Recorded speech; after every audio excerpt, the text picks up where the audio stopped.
G'day, and welcome to the Inforunners. I'm joined by Badges today. How you doing, mate? Yeah, not too bad. Thanks, mate. Yourself? I'm well. Algrid's had an unfortunate accident. Could I word that any more vaguely? Yes, I could. No, his PC has unfortunately died. He's tracked it back to an SSD, which is actually ironic because that's exactly what happened to me earlier this year, and I've had it happening to a few people. So, an SSD is kind of a bit hard to detect. So he managed to work it out in 3 or 4 days, which is pretty quick. But hopefully he'll have that fixed and be back with us for next week, I'm hoping. So yeah, but unfortunately we've got we're a little late to the party today because we're trying to get some stuff sorted, but we got it sorted. So good to see you guys joining us though. So Badges was happy enough to step in, but it's going to be very late for you, Badges, isn't it? What time is it already over there? I know it's late. It's going to be a bit of a late one. UK time, we are already at 10:10. So yeah, so by the it's time, going to be fun. Yeah, it'll be well, if we go for 3 hours, it'll be 1 AM for you by the time we're done. So yeah, I am doping myself up to the eyeballs with energy drinks and coffee and all sorts of stuff. So if you hear me snorting stuff, it's just coffee off the table. It's nothing more illicit than that. All right, yeah, I'll believe it when I say it. So yeah, I got to get the bot started real quick, as I always forget, but I'll get that started right now. But yeah, so we're going to talk about CitizenCon, obviously. I want to go over a few things, actually, because there are some things I'm looking forward to there, as I know you are as well. But I don't, overall, what do you think we're going to be getting this year? Do you think it's going to be pretty lax, because there's no keynote? So what's your kind of, I guess, impressions there off the bat? Yeah, it's going to be an interesting one, I think, because I think what we're going to get is this weird kind of balance. So for those who like hearing about how they're putting the game together, how it all is all going to work, basically those of us that got massively turned on by Tony Zervik's CitizenCon and then his follow-up, I think will quite enjoy this one. If you're just looking for the pews, I think it might be a little bit more challenging to find that sort of that enjoyment. But yeah, do you know what? I actually like this lineup better than the CitizenCon I went to.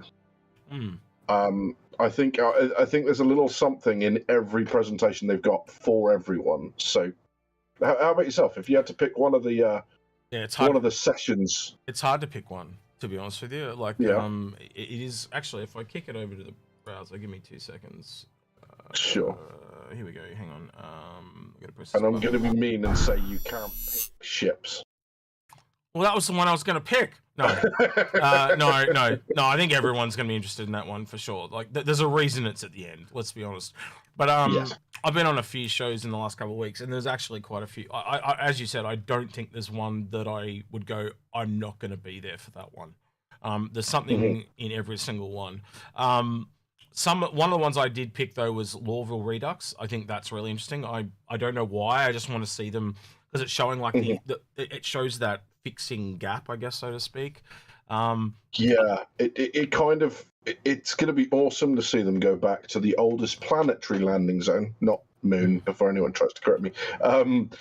The oldest planetary landing zone, and show what they've learned, and go like, hey, look. You know, we are doing, not if we were going to do Louisville again, we are doing Louisville again. This is how it looks. I think that's going to be really exciting. Do you know what? I think you can pick little bits from each of these lineups and say, this is why I like. Yeah. This is why I'm excited for this one. So Death Trooper in chat says, to me, it feels like another road to 4.0 CitizenCon due to lineup preview. So we found the road last year. Now we're on the journey, and how long is it going to take to get there? And if rumors are to believe, it's another 2 years after what came out this week. So, yes, it is.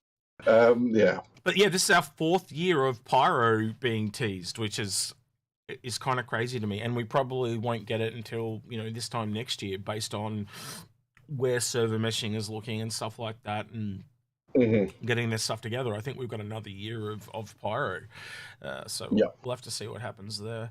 So go on the next. If I had to hold you to one, it's definitely the Louisville, is it? Let's go through them, right? Let's just go through them. Yeah. It'll be easier that way. Planetary Power. So this to me, this is just an update of the Power system again. You know, exploring their current development status and why they're more than just burnt, charred, and husk it may be about, right? So they're going into the detail and the cool stuff like that. I'd love to hear about the because there's a pulsar in Pyro that goes off. They haven't talked about that ever. I'd like to hear about that. Don't know if we will. Sure.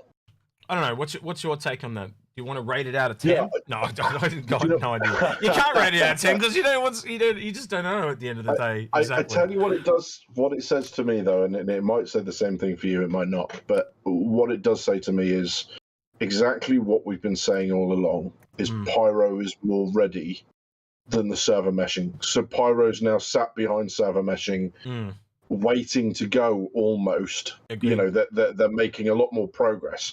And that if we had access to it, I reckon we would have had planets in now and they'd be adding the finishing touches. Hey, Starlight and Aurelius. Hope you guys are well. Hello. Hey, guys. Good to see you. Hope you're having a good rest, Starlight. Well deserved. Design brief investigations. Explore and pitch the process of new mission archetypes that leave combat and delivery behind for mindful deduction, increased storytelling. So this to me, right, when I read this, it sounded like the start of the bounty hunting missions with the scanning and stuff. I could be completely wrong, but anything that gives us more mission types in my book is a good thing. What's your take? Yes. Yeah.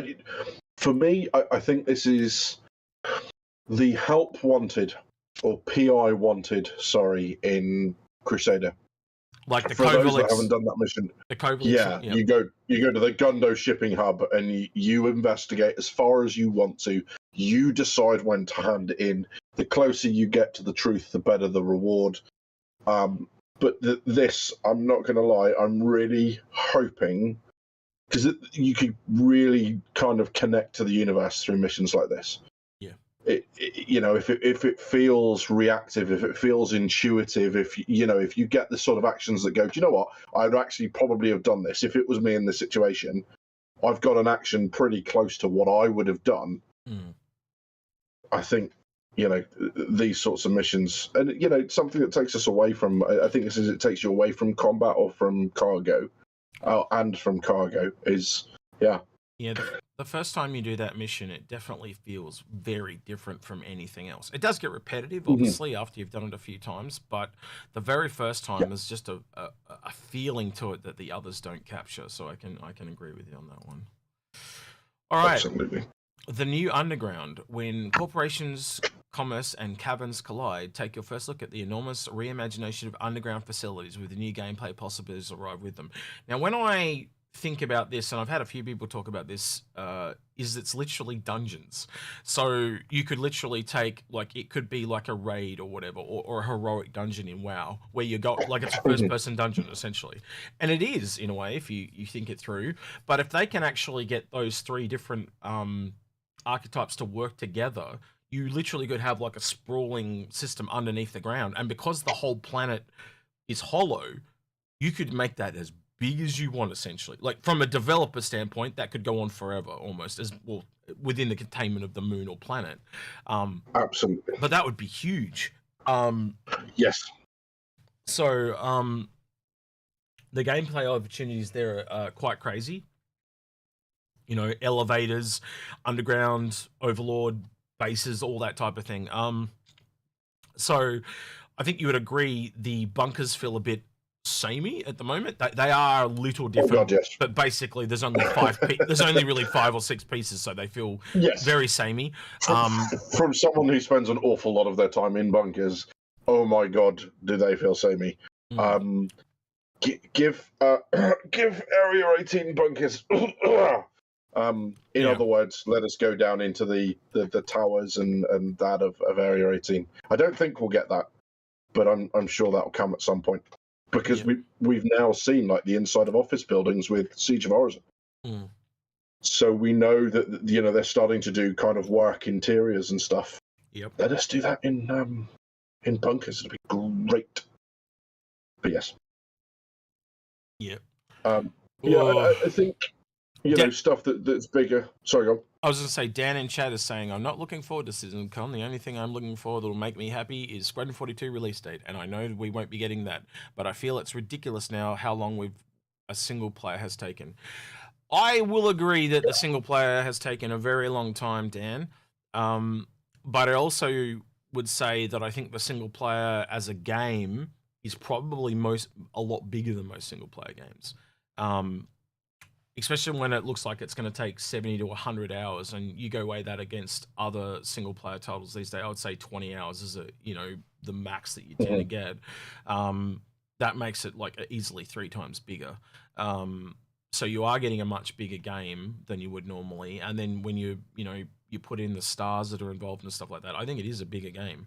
And also, if you got to look on the back of things like Cyberpunk, they can't afford like CD Projekt Red for this game to fail. It's got to be at minimum 8 out of 10, like in a rating scale. It's got to be that good, right? So they need to make sure it's polished across the board, and they're aiming obviously for like a 10 out of 10. I think it's very unrealistic for us to expect a 10 out of 10. But I think they're aiming as high as they can possibly go, and I think you only get one chance to make a first impression. Look what happened with Cyberpunk. Yeah, it's seeing a resurgence now, but that's kind of because of Edge Runners. We ain't going to get an Edge Runners for Star Citizen or Squadron 42. It's just not going to happen, So they only have that one chance.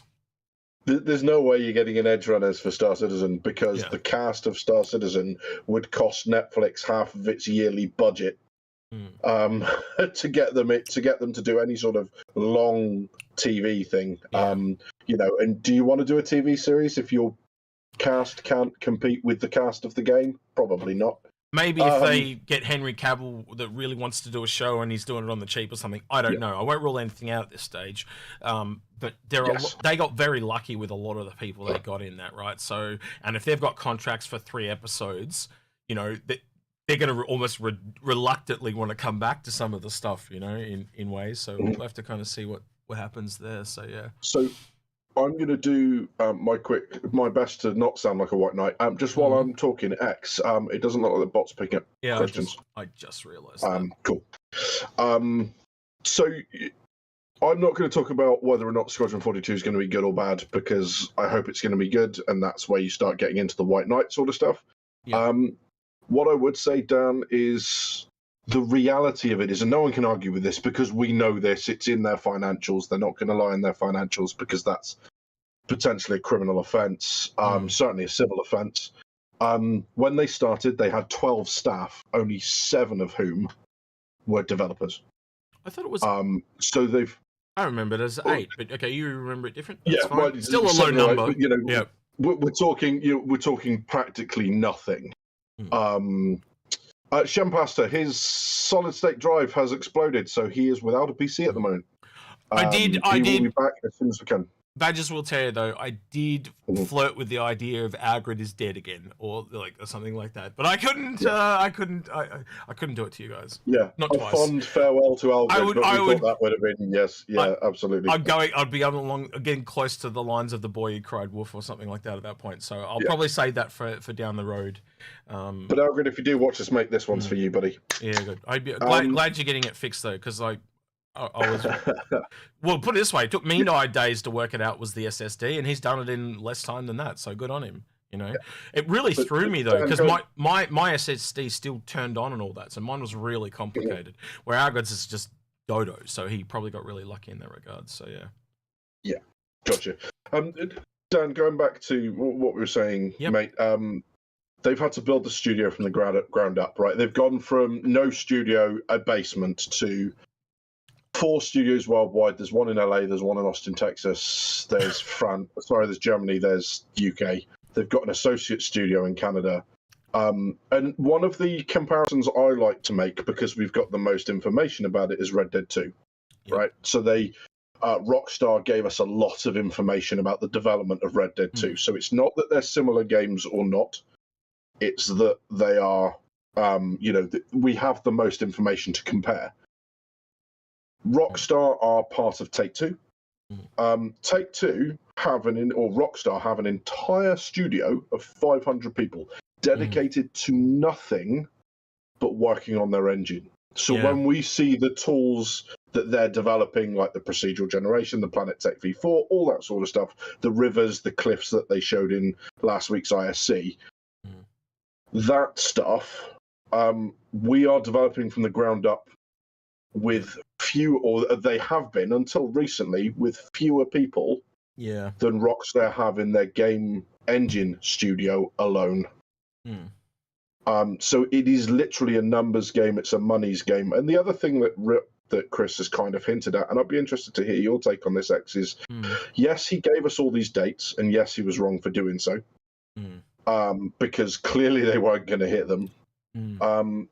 But he's always said this is the game he's going to want. He's wanted to make. And if you have the ability to make something better, and it's going to be closer to the game you want to make, when that's your stated goal, that's what you're going to do. You can kind of see that he's been trying to make the same game since the beginning, almost. If you kind of go, you know, Wing Commander, he kind of hit that really well with a single player, but he tried to do it with Freelancer and Privateer and stuff like that, and you can see what you can see Freelancer in the plans for the PU. For Star Citizen, you can see it. You want to get the feel of what he's going for. Go look at Freelancer. There's a lot of stuff in Freelancer that you can go, wow, you know, and you can see where they're going for. Yes. The other thing I want to add too, just to reiterate what you're saying about Take-Two and stuff like that, they had 1,400 people from the get-go on that game for 9 years, and as you said, you got to add to, like, Star Citizen had to build up the studios and that, and we're only at half the people that they've got, you know, all these years later. So of course it's going to take time. And other little things too, like people think this game is raised like it's really expensive, like $500 million. Do you know last year they made was it last year or the year before, they made $8 million for the entire year for Star Citizen. A game like PUBG made that in 10 days.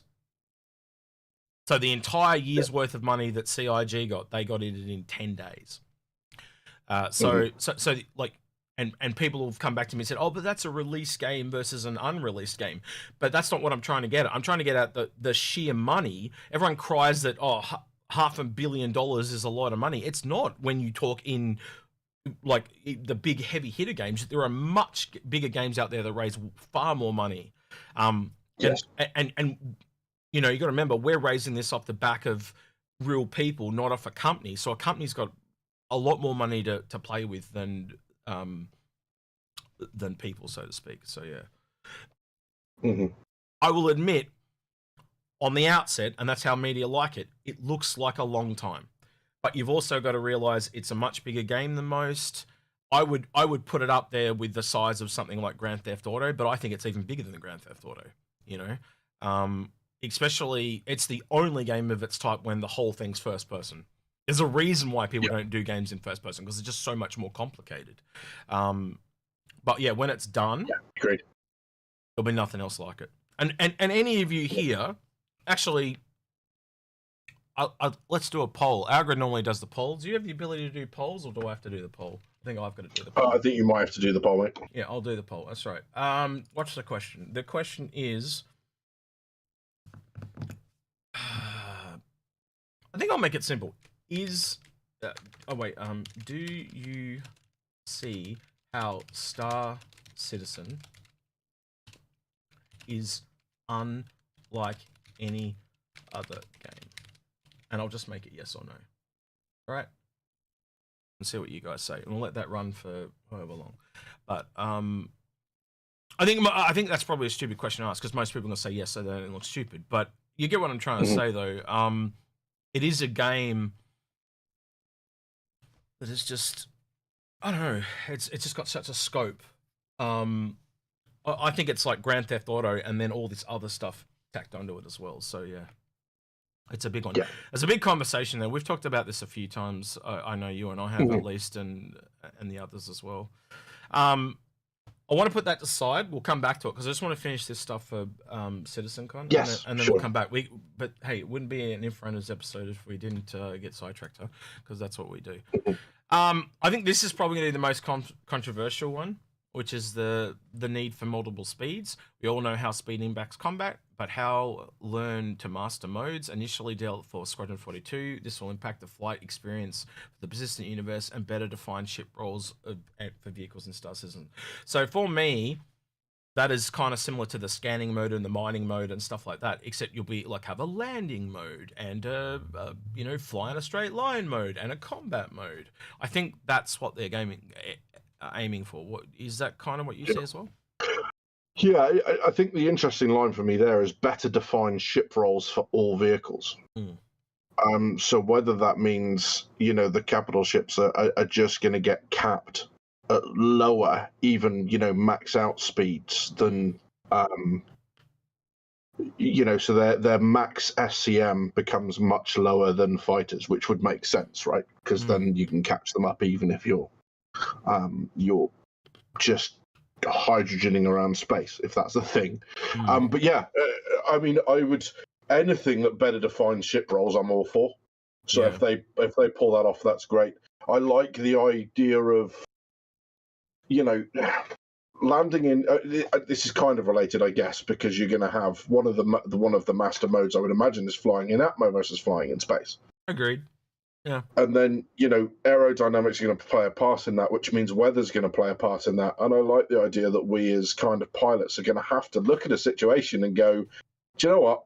I'm not going to risk it. And almost have kind of situations where a storm can genuinely ground us or keep us off the ground. And that the amount of films you have where that you're grounded or you can't get the support you need because they can't land in the storm, and you've either got to find somewhere where they can or you've got to just tough it out until it's dealt with. That would be mega, I think. I'm all for that sort of stuff, but I'm sure I'll be proved wrong. I do agree with you, because I do know when there's a storm on at New Babbage and you're trying to land, it does kind of push you around, and that's small time at the moment. But I do think that'll all come into play.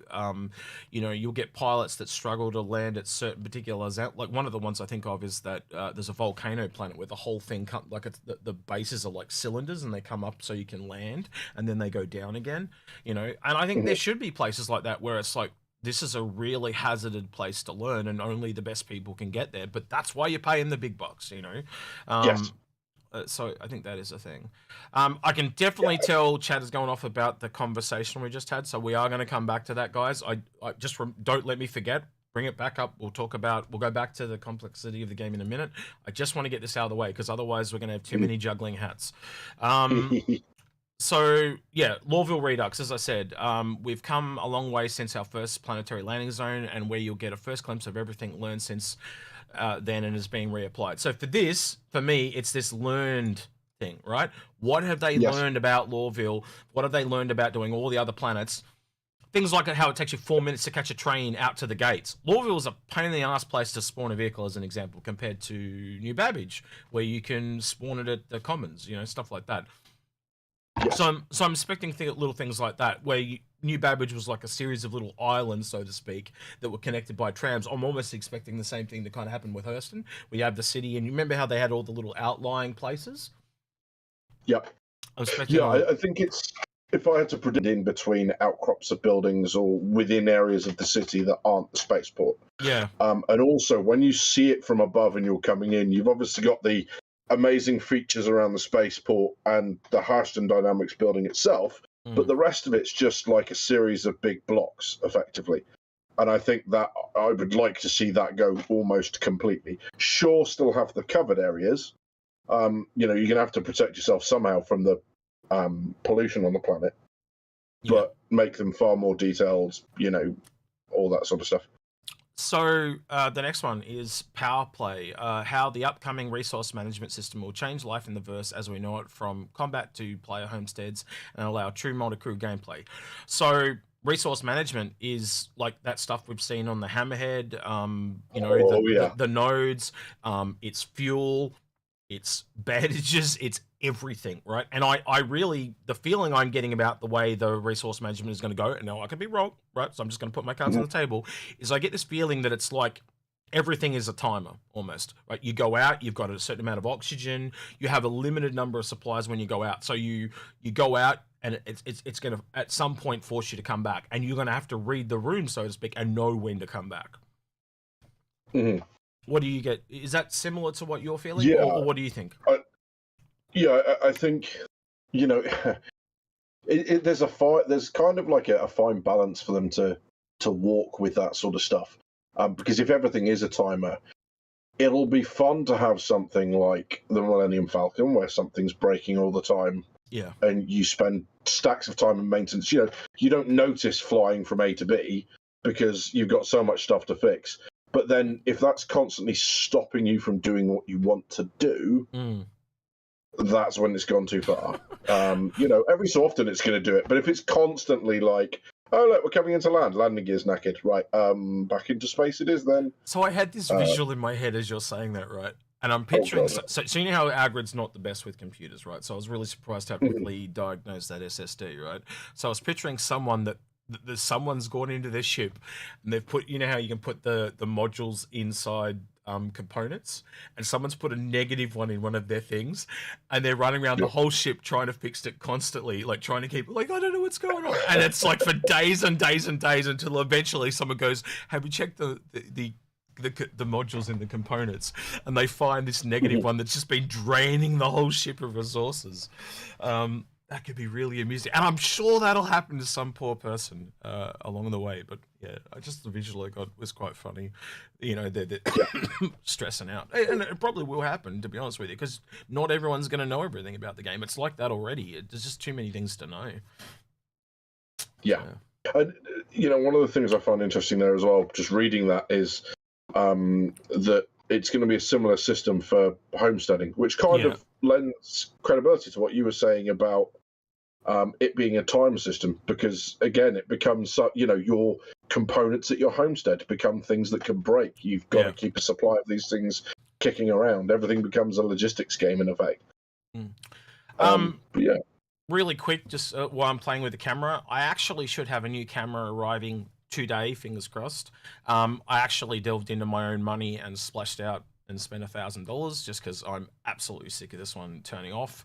But yeah, it's just oh man, it's strapping me for cash at the moment. So yeah, we'll see how it goes. I'm giving up my holiday to buy a camera. So yeah, I was planning to go to the Philippines at the end of the year, but looks like I won't be going now. So yeah, no more USB sounds. Hopefully.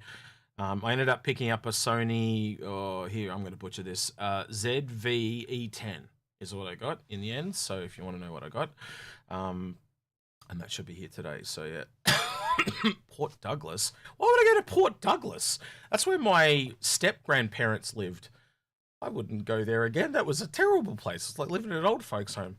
Anyway, yeah, sorry, Dawnstill is saying I should come to Port Douglas for a holiday instead. If he's hey, if you're paying, I'll come. Yeah, how's that sound? Yeah, I'll stay on your couch for a week. That's fine. The last one, which is obviously the big one at the end, annual presentation of the ship. Teams discover the latest vehicles through the pipeline, from concept to nearly flyable, and a new twist on this year's voting for a new ship to come. Now, I still see people sitting at last year's vote looking there going, oh yeah, we're going to get this ship, we're going to get this ship, we're going to get this ship, because that thing is a bit of a trap. And actually, I might bring that up really quick. Ship vote, voting image, star citizen. You can tell I've searched for this for a few times because I know exactly what to search for. This one was the last one. Open image in new tab. Is it going to give me a big one? No, I'll zoom in. That's fine. So, because we actually, if you saw the leaks this week, we're getting this, which means we actually got all three of these vehicles. So now people are like, oh, we're getting all three of everything. And I don't think that's the case. I think in the case of, say, these Explorers, these were, because none of these is the Odyssey. This is the most similar one, but it's not perfect, right? there are actually parts of all three of this in the final Odyssey. This one here, we obviously got the hover quad, and there's two other options here. We haven't seen the bomber ship at all, but you can look at them and see things. So like this is Tavaran up the top, or Consolidate Outland. This is Crusader, and this is like Aegis. It's the same thing here. You can see that this is probably a Tavaran bike here, and this could be anything. You get what I'm trying to say, though.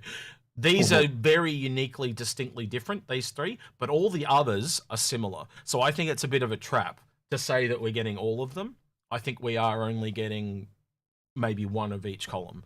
I have heard a very close-knit rumor that this week that there is an alien bike coming at CitizenCon or at AIE, because it was due for Alien Week this year, but there was something wrong, so they delayed it to now.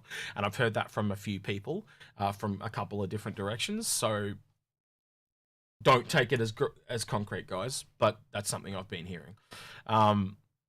So yeah, another quad bike type of thing. I guess we'll talk a little bit about that real quickly then, Badges, before we go back to the other stuff. What ships are you expecting? Because you know my take on it, so I'll let you speak for me. What do you know what? Yeah, I mean, for me, for ships, pass. Pass? All right. I'm just, you know, I think, because like you say, a lot of what we get suckered into is a trap. We get told something's coming and it's not, and blah, blah, blah, blah. Yeah.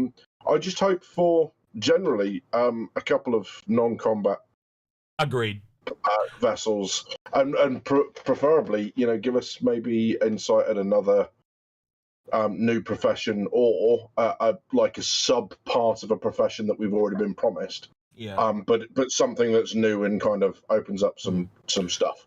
Because we are combat ships up the yin yang. So so, you know, I've got to the point now that I always look at what's coming on the roadmap, right? So if you look at what's on the roadmap, you've got salvage. So a salvage ship is a possibility. The opposite of salvage is repair. We also had the Crucible on the roadmap. So a medium, you know, between the Vulcan and the Crucible, just like between the Vulture and the Reclaimer for salvage. The other one is the Legionnaire was there earlier this year. That's got to come in with its hacking gameplay, so hacking could be a thing. They had the medical on there that they removed, so I'd say that's probably less likely. We have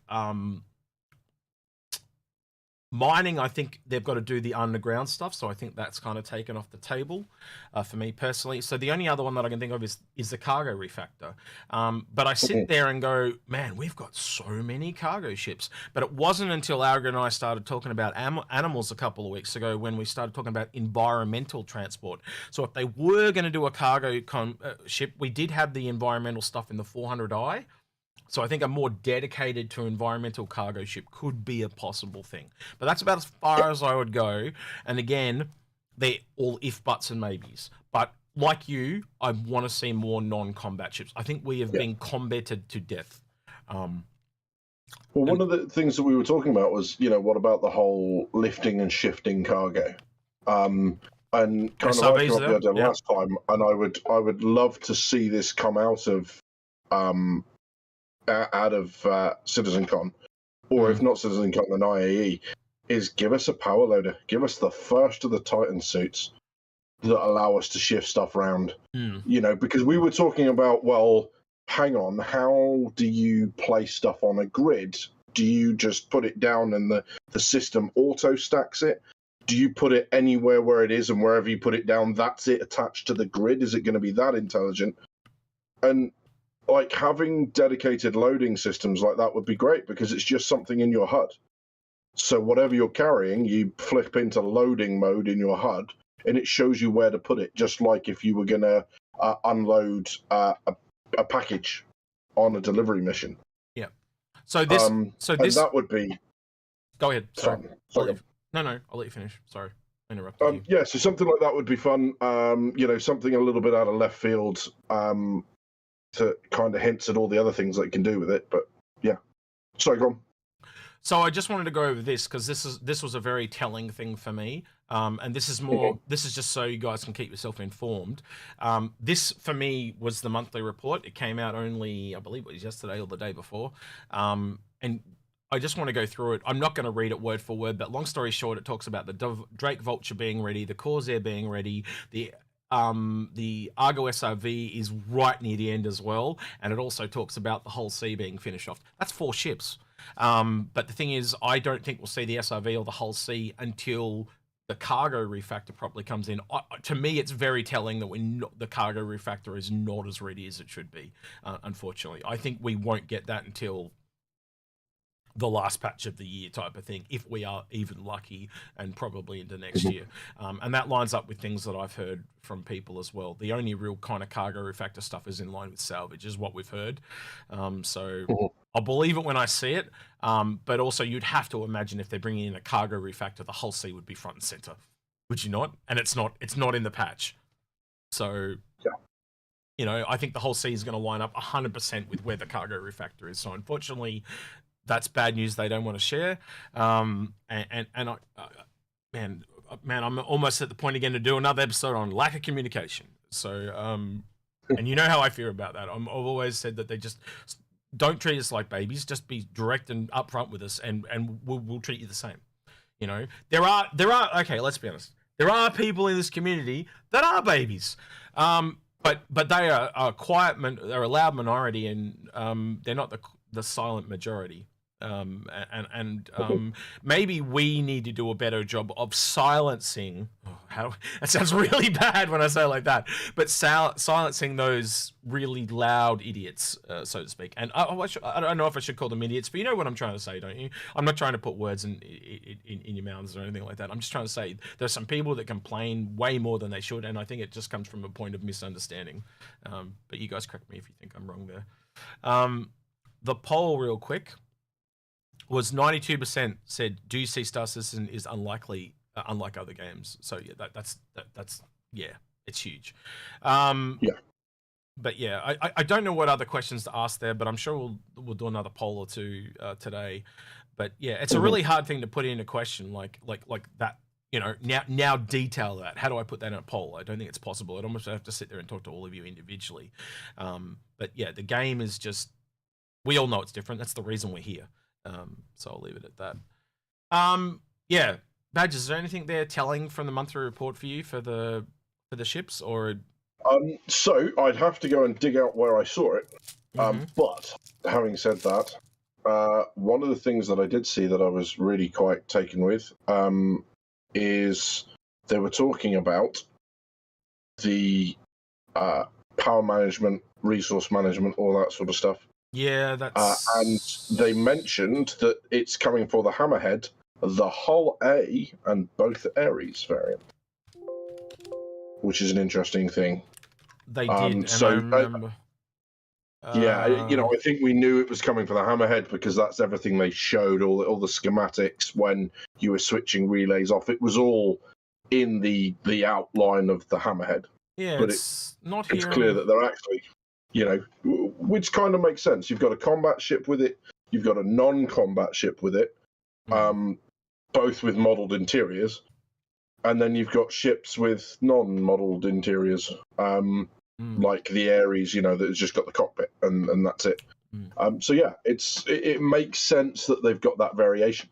But I hadn't heard the Hull A or either Ares being mentioned when it came to resource management. But yeah, they said that those were the ships that were making progress down that. Agrid's in track. Chat. He must be on the phone. So he's not dead. Everyone thought I killed you, Agrid. They thought it was me, but it wasn't. But you're all good.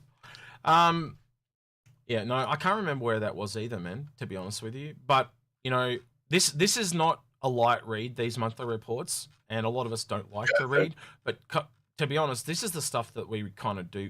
This is the stuff you do want to know, unfortunately, and it's just all in text-based. And then you get some real meaty text like the programming stuff that is just really hard to read. So, but yeah, highly recommend it if you want to chew through that. You'll find some stuff, and the more brains you get on that stuff, the more we can kind of understand it.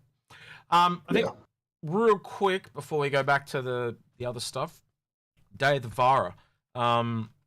What's your take on this Halloween event? Have you so from what I've seen, it's not that different from the previous year's Death of Vara. So it looks all it looks like is they've basically added 3 or 4 new skins. So they've added the Vulture, the Herald, and the Mule. The helmets are all exactly the same. I have to assume the events for the other helmets are going to be in game, so they're horrific helmets. So this one, you've got to get this helmet, you've got to go into, you got to go to Bennyhenge, which can be found around Yellow. I'm sure you guys can find the instructions for that on a YouTube video. And the other one, which is the head there, that was 50 kills. You had to kill other 50 other players in PvP to get that one. And now it's just kind of sat in crates around the verse as well. So yeah. I haven't actually read this, so it might tell you something different here, but I'll leave that to you guys to discover on your own if you're interested in it yourself. For me, be honest, the only one of these skins I ever liked was the one for the Cutlass, and I don't even own the Cutlass. All the others, there are better skins for those ships, but for the Cutlass, it was the best skin you could get for that ship. Yeah. So we'll see. I might pick up, the only ship that I actually own is or I intend to keep is the Caterpillar, and I've got the pirate skin, and it just kicks that for a 6. So I might pick it up.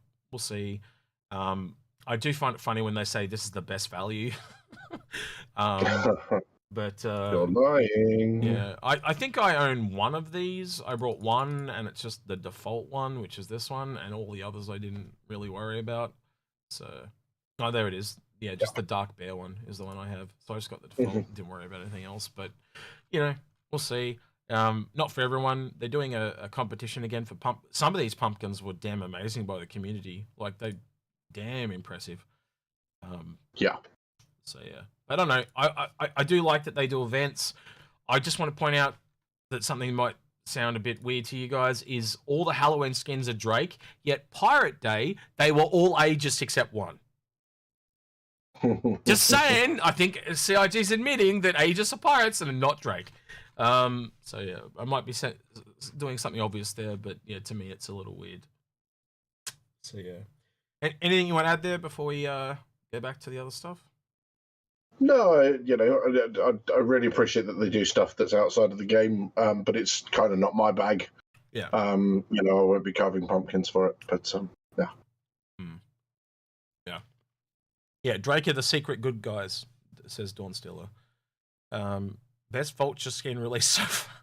Thanks, Algrid. I agree. Yes, best Vulture skin. It's the only one released so far. Even the default's not released at this point. Oh, that is something I will point out. They were very nice to do. If you guys are not aware, the Vulture is back in the store. I've got it set to Australian pricing, so just give me 2 seconds to fix. But yeah, it's back at $100. It's at the cheaper $140 price point. So if you do want to pick it up, even just for testing purposes, so if you've got credits lying around, you can pick it up for $140, have a play, and CCUs are in play as well. There is the one I recommend is that they have a Freelancer Dirt Vulture for $5. Doesn't hurt to pick it up because again, if you pick it up when it goes up in price, you're going to make $20 of it. It's essentially a CCU chain. If you're trying to get, it's like a discounted Warbond CCU, but you don't have to pay Warbond prices for it. God damn it! It keeps. No, that was not the one I wanted to go to. I wanted to go to that one that I could have gone to. This one. So it's $140 to buy it free and clear, or you can take an LTI token and upgrade from that. So if I go all ships and type Vulture here, and then if I scroll down, you can see the best option. Why is it doing that? Oh wait, because I haven't selected this. That should then limit this. So you got the Cutlass Red here, and you've got the Freelancer Dirt. Now the reason you take the Freelancer Dirt over the Cutlass Red is this is available in the shop every day. So yeah, at $5, I think that's a wise investment. If you've got credit sitting around, pick it up because you look at minimum what was it? The Prospector, I believe it went from 135 to 155, so it went up $20. If this is going to go up $20, that makes it 160. So for $5, you're essentially getting, you get what I mean? You're getting $20 off. So yeah, I'm probably going to pick up a couple of these, to be honest with you. So highly recommend you guys do the same if you want to save a bit of cash. All right. All right, we'll move on to questions, Badges. Or do you want to talk? Actually, we should probably talk about the overall development thing again, and then we'll go back to questions. What do you reckon? Yeah. What do you mean by overall development? So we were talking about how they you know, the number of people, things like that. The things that we were talking about before I went back to CitizenCon. Do you remember? So we're talking about like Grand Theft Auto. We're talking about the cost of the game, Yes. like how much money they've raised, how complicated the game is, all that that broad strokes that we were talking about. Do you remember, or do you not want to rehash that again? Because there were people in chat that were talking about it, and I said, yeah, we'll come back to it. Yeah, one of the things. So one of the things that CIG keeps mentioning is sprints. And apologies if you've heard me bang on about this before, but there's something called Agile project management. You can look this up. It's a real thing. It's not people white knighting. What's really interesting about it is you can go and pay a couple of £1,000. You can get a qualification in it. You can become a project manager using it. Yep. What Agile project management is most used for is research and development style projects where then they know what they want to achieve, but they don't know how to get there. And they use the terminology sprints a lot. Yep. So it's one of those things that, you know, they're talking sprints as a part of Agile management, and they've actually mentioned Agile, so it's not just a coincidence either. But it is one of these things where they'll work on something, they'll get to a point where they realize there's a blocker in somewhere else, and that's why it's kind of called sprints. Because they'll go as far as they can with one part that they're developing and go, right, we can't go any further on this until we finish that over there, or we've achieved this in, you know, whatever it is. And this is why, you know, iCache, which was a failed project by CIG, was one of the blockers for server meshing, because they needed some way of recording where everything was. They thought iCache was going to be it. iCache wasn't it. It was a lot of time spent in development, but you know, if you figure out that a way isn't the way you want to go and it's not going to work, that's just as useful as finding out that something is when you're in research and development. It's a different way of doing things. It literally is R&D. You know, if something hasn't been done before, you got to figure out if you can do it. You got to try it. And I've heard people go, "Oh, such a waste of money." It's like, well, you know, I think of Edison, the guy that made the light bulb, right? Someone asked him, like, I can't remember the exact line. It was along the lines of, like, you know, were you disheartened that it took you, like, because it was like over 1,000 different ways. He was like, no, I learned 1,000 different ways not to make a light bulb. You know, it's the same thing with this. They learn not how, you know, that they can't make server meshing that way, so they have to find another way. You know, and they're trying that. They tried to go for that one big massive game where we all join together, and they're going, we can't do it, right? So they've dropped it down to the next level, which is the shards and stuff like that. And quite honestly, I was worried for the longest time about it being one big game, because if I'm in Australia and I've got to connect to one server, it's going to be on the other side of the world. The lag will be terrible. I would much rather it that is at very least 3 main servers. So like one in the United States, one in Europe, and one down Australia or something like that, so we're not playing across these vast distances. And I think that's going to change too. I actually also think we'll end up getting a server in Asia. I think you'll have major servers, and I think you'll be able to travel there if you so choose. And I think that'll be much better for game health as a whole. And so I think that's what they're going for. So when people say shards, I think that you should also tack the word regions there. You know, I could be wrong. You know, they also, I think over time, because of population density, you might end up getting like an East Coast, Central, and West Coast US server, you know what I mean? Because of the population density. Where Australia, you'll probably only get one. Europe, you'll probably get a couple. You know, you might get a London server, a Germany server. You know what I'm trying to say. And you know, I think, you know, someone, Buckyton said, I don't need a single global shard regional, is fine. And they're going to have to be regional, right? Because that's not something we can R&D our way out of. That's an absolute limit imposed by physics. Yep. You can't send the data any faster than it's currently being sent. So, you know, UK and West Coast US, for example, are always going to have a massive ping difference. As X and I know, when we play together, we've got a massive ping difference. Yeah. So yeah. I think the thing we would also say is there's a lot more games now that you and I can play together than say we would have been able to play 10 years ago. You know, there are certain games that I would try to play with you, and there are other ones I just won't touch with a 10-foot barge pole. And it's the same thing with Essay. When I play with Essay in the States, you know, there's game like I can play Hunt Showdown with Essay, but I don't use short range guns. You know, there's little ways around it you can play around, and I think it'll probably be the same thing on Star System. Like you probably, as an Australian playing on a US server, you're probably not going to want to try and take on people with a shotgun because it's just too close range. But with a sniper, I can just sit back and have a field day. So, but we'll see.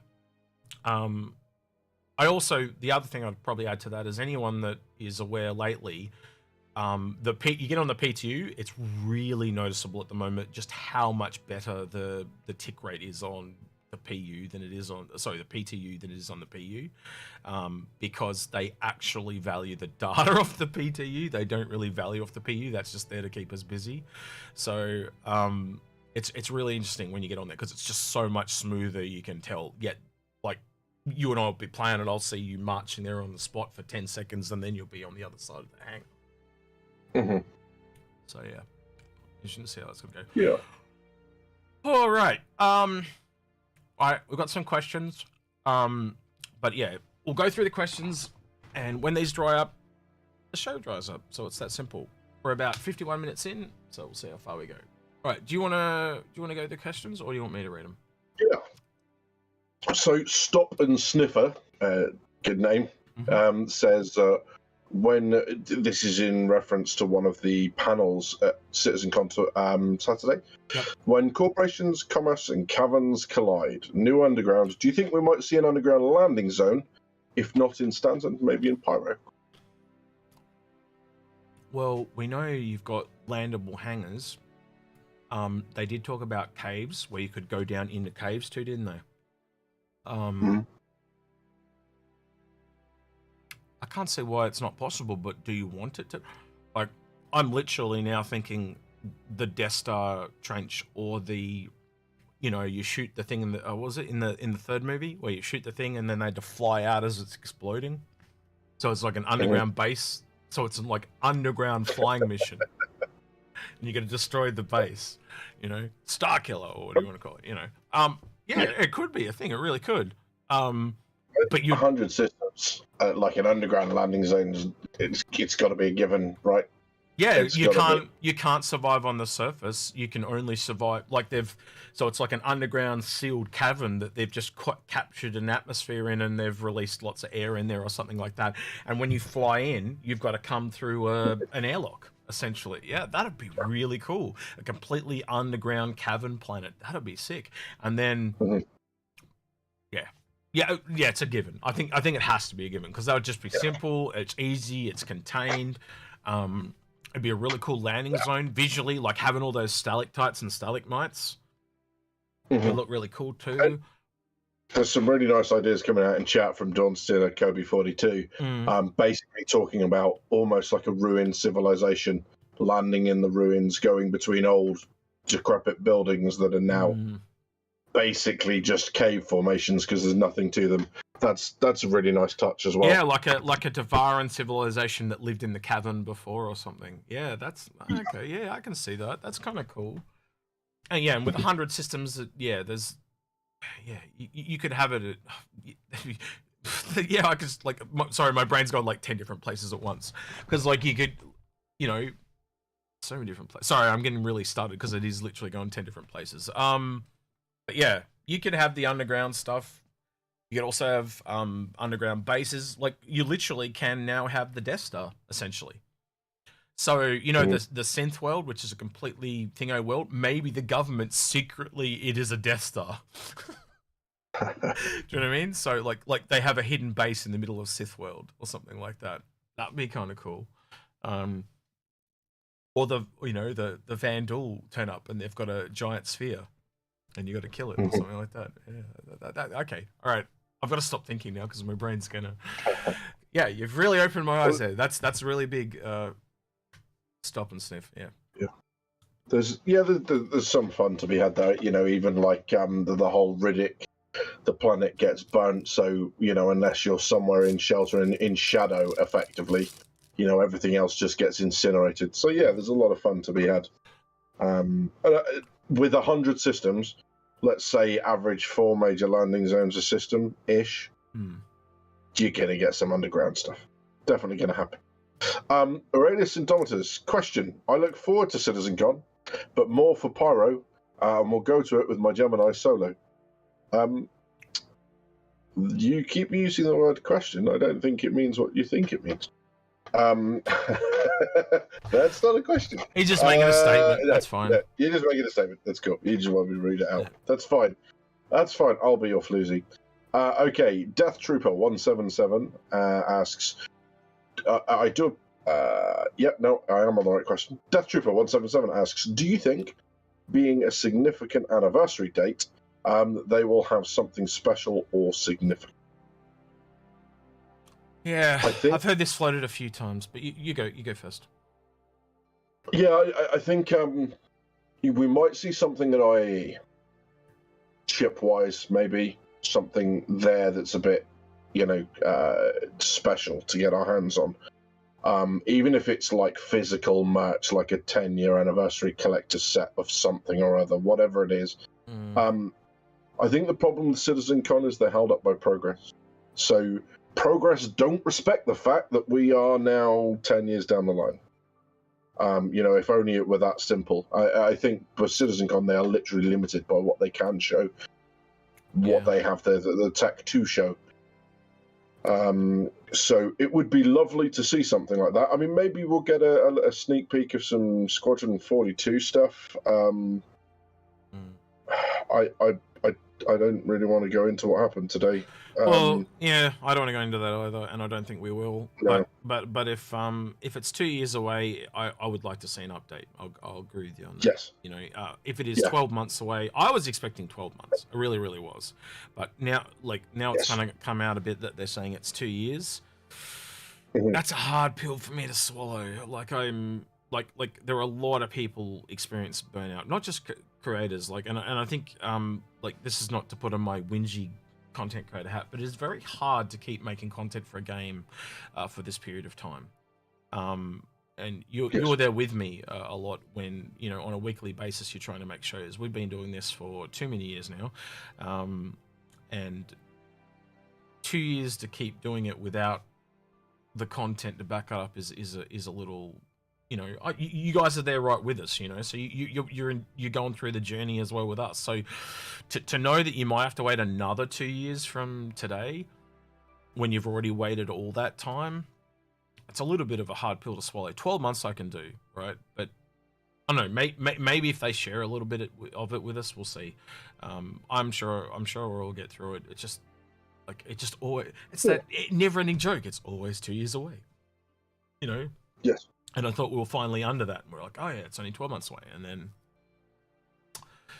then they dropped that stuff. So yeah, we'll see. All right. Next question.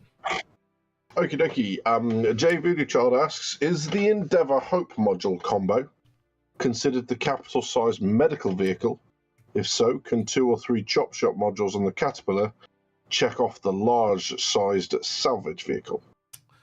So that's a two-part question. So for me, I would agree, and I think Agrid's in chat. He can say if he agrees or not. But I do see the Endeavour Hope as the full-size capital medical ship. I do.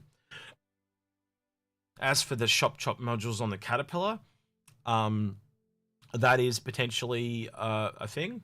You know, the medium ship for salvage. 100% agree. I do think when it comes to salvage and other professions, you have to look at them and work through the gameplay. And for me, what I'm seeing with salvage is it scales very different to mining. For what I see at the moment, it really comes down to the bigger the ship, the more it can eat and the quicker it can do the job. But that's not the same for every single profession, right? And does that mean that it scales with size for the salvage? Yes, it does. Does it make Vulture useless? No, it doesn't. So I actually think when you have a salvage fleet going out, you're going to want everything, because there are going to be pros and cons to everything. Yeah. And I think the Vulture, as an example, will be in there, picking up the stuff on the outside, the little things where if you've got this really big piece, rather than chopping it or blasting it all apart like the Vulture will need, the Vulture can just be there, like little chunk comes off, the Vulture can be picking those up, so it doesn't even have to use its blast charges and stuff like that. The Chop Shop module or the Caterpillar or whatever the medium one turns out to be, I can't speculate on that because it's not out yet. But you can, when you go between the two, you can start to connect some dots. Where if you look at, say, something like between the Prospector and the Mole, just in there, you can tell already in game they don't really have the rocks for the Mole. They just took Prospector rocks and dialed up the data so you could have a rock that's only for your Mole, right? But you can clearly tell that they're going to have different sized rocks, and as you go up, you're going to need the Mole to bust them because you need more powerful lasers. Like, for example, at the moment, there's no rock right now that you need all 3 lasers.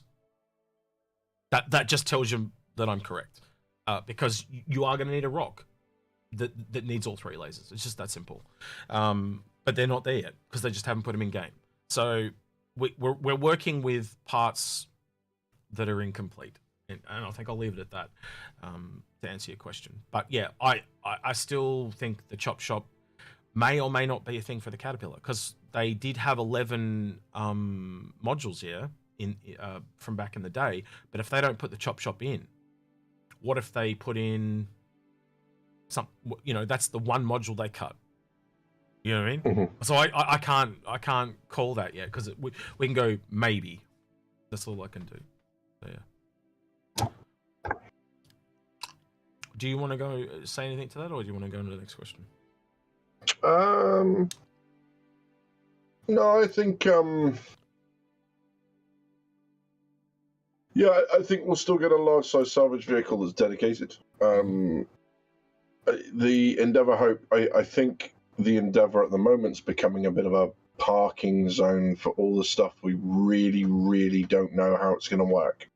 So science, for example, with the Hadron Collider and the telescope and all that sort of stuff, that stuff is being parked there because then we get to kick that can really far down the road and not have to worry about it for a while. And also maybe niche things that are maybe not going to get constant gameplay. If you need combat ship, you're always going to have something to do. Medical ships, maybe not so much, especially not with the speed it is at the minute. It's not like you need to spend any sort of length of time on these vessels. There's no recovery time in the ward. You don't have 24 hours after you've been in the med bed to recover. It's just like, right, you're done, get out, make space for the next one. Yeah. So yeah, I do think science and medical are going to be closely linked too. So like one of the things they talked about was like foreign diseases and stuff. So that's medical and science. So I think you do need a ship that can do both. But yeah. Yeah. All right, next question. Crystal King H says, how much money will be needed in total to get the complete SC? Every single dollar we give them. That's what they said. They basically said every dollar raised before the game releases, they're going to put back into the game. So they'll make that. So one of the things that people talk about is feature creep, but they've literally said that from the beginning. It'll grow to scale to how much money they get. That's simple. Yeah. So they're doing what they said. Yeah. They're going to go into persistent development. So we'll have launch, which will in effect be everything or most of what they've promised that they can achieve. And then they're just going to keep going. We're going to see the same thing. We're going to see quarterly patches. We're going to see all that sort of stuff keep going, because they're going to do that. It's like every online game. CIG are committing to, it seems at this range, to quarterly patches. That may change. Yep. But that's the intent. They're going to keep updating in exactly the same way that insert name of online game here has been updated. And And since it was launched. We'll probably get to that stage, just to add it into what you're saying there. We're probably getting, a new system every quarter as they start to roll out, as an example, Yeah. Apart from Cyberpunk, because that very rarely, if ever, gets updates. Lol. Okie dokie. Moving away from that bombshell as quickly as I could. Sorry, X, did you have anything to add to that one? No, I agree with everything you said. Awesome. Okay, Shempasta asks, what's all this talk about slowing down ships for the Daymar rally? No, I don't think that's a thing. I think the slowing down of ship stuff, if you go back and look at the it's more about combat. So at the moment, combat is really a lot about jousting. So if you go back here, he's talking about this need for speed panel here, right? Yeah. The problem is, like, if you actually, even the AI at the moment is jousting. How many times have you been, rammed in combat in PvP? It happens all the time, and that's because it's the speeds are too high. This was meant to be World War II in space. This elegant dogfighting dance, backwards and forwards, and shooting. At the moment, it's just, man. Someone's gonna make a meme of me doing the yes, the Chris Roberts please thing. do. But yeah, you get what I'm trying to say. Like, at the moment, combat's just not quite right, and they have to make changes. That's just a fact. If they want it to get it right. But yeah. And now Dawnstill has put "that's what it's about" in chat. I've just got the hokey cokey stuck in my head. Thanks for that, Dawnstill. If I can't sleep because my brain's feeding me the hokey cokey, we'll have words. Just picture him as Grim Reaper above your bed as you sleep. Oh, God, going, stop it! You're a monster. Pokey. Yeah. Get out.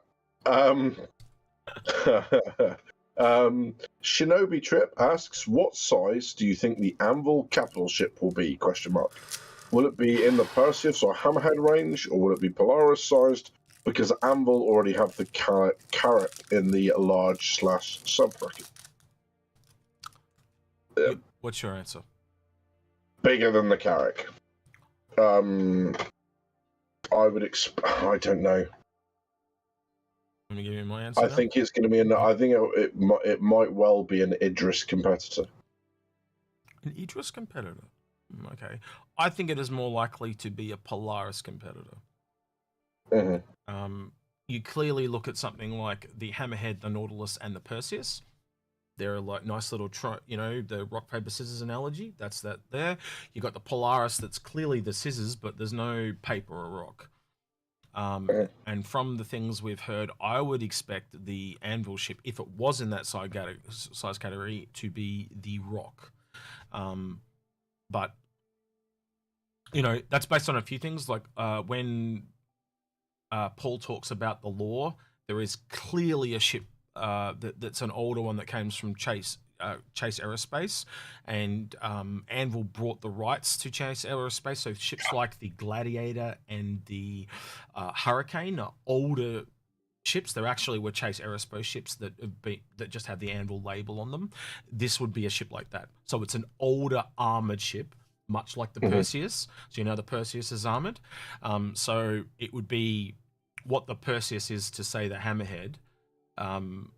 It'd be the same thing to the Polaris. I don't know what they'll call it or anything. What they say, the Longbow? That's the name that came out at that audio recording. That audio recording was found again at this year.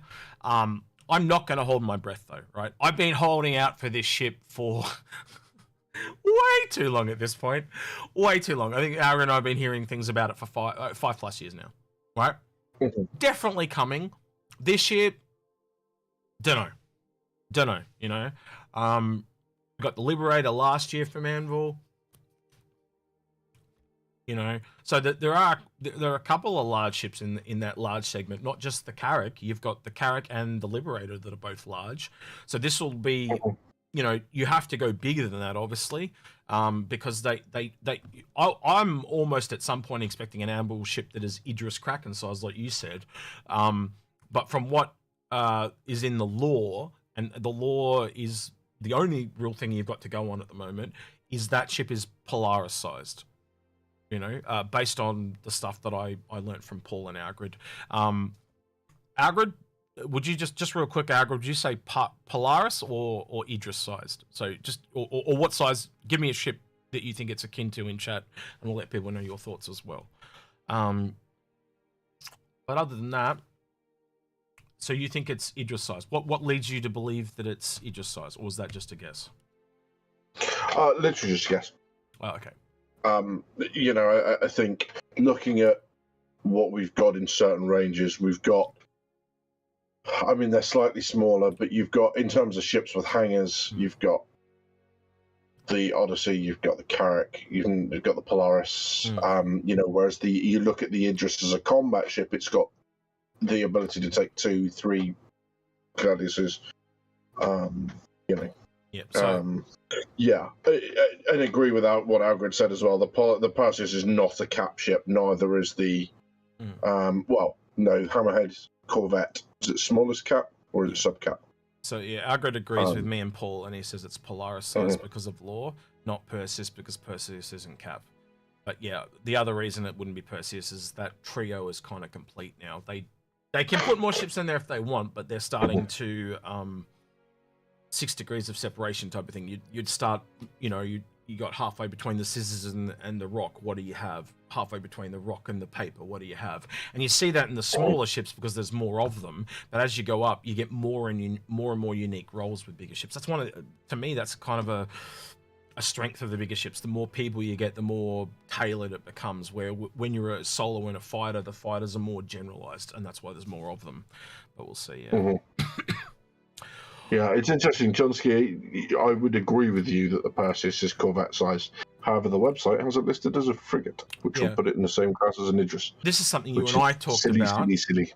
Is we were like, they're just names at the end of the day, and I think at the end of the day they may go back and redo them before release, because like how they talked about Corvette and frigates, and they used lots of ship terminology from World War II, and there are things that don't line up even with the World War II stuff. So I do think they have to kind of go back and reclass the ships before release. I think that would be a very wise move. But yeah. All right, next question.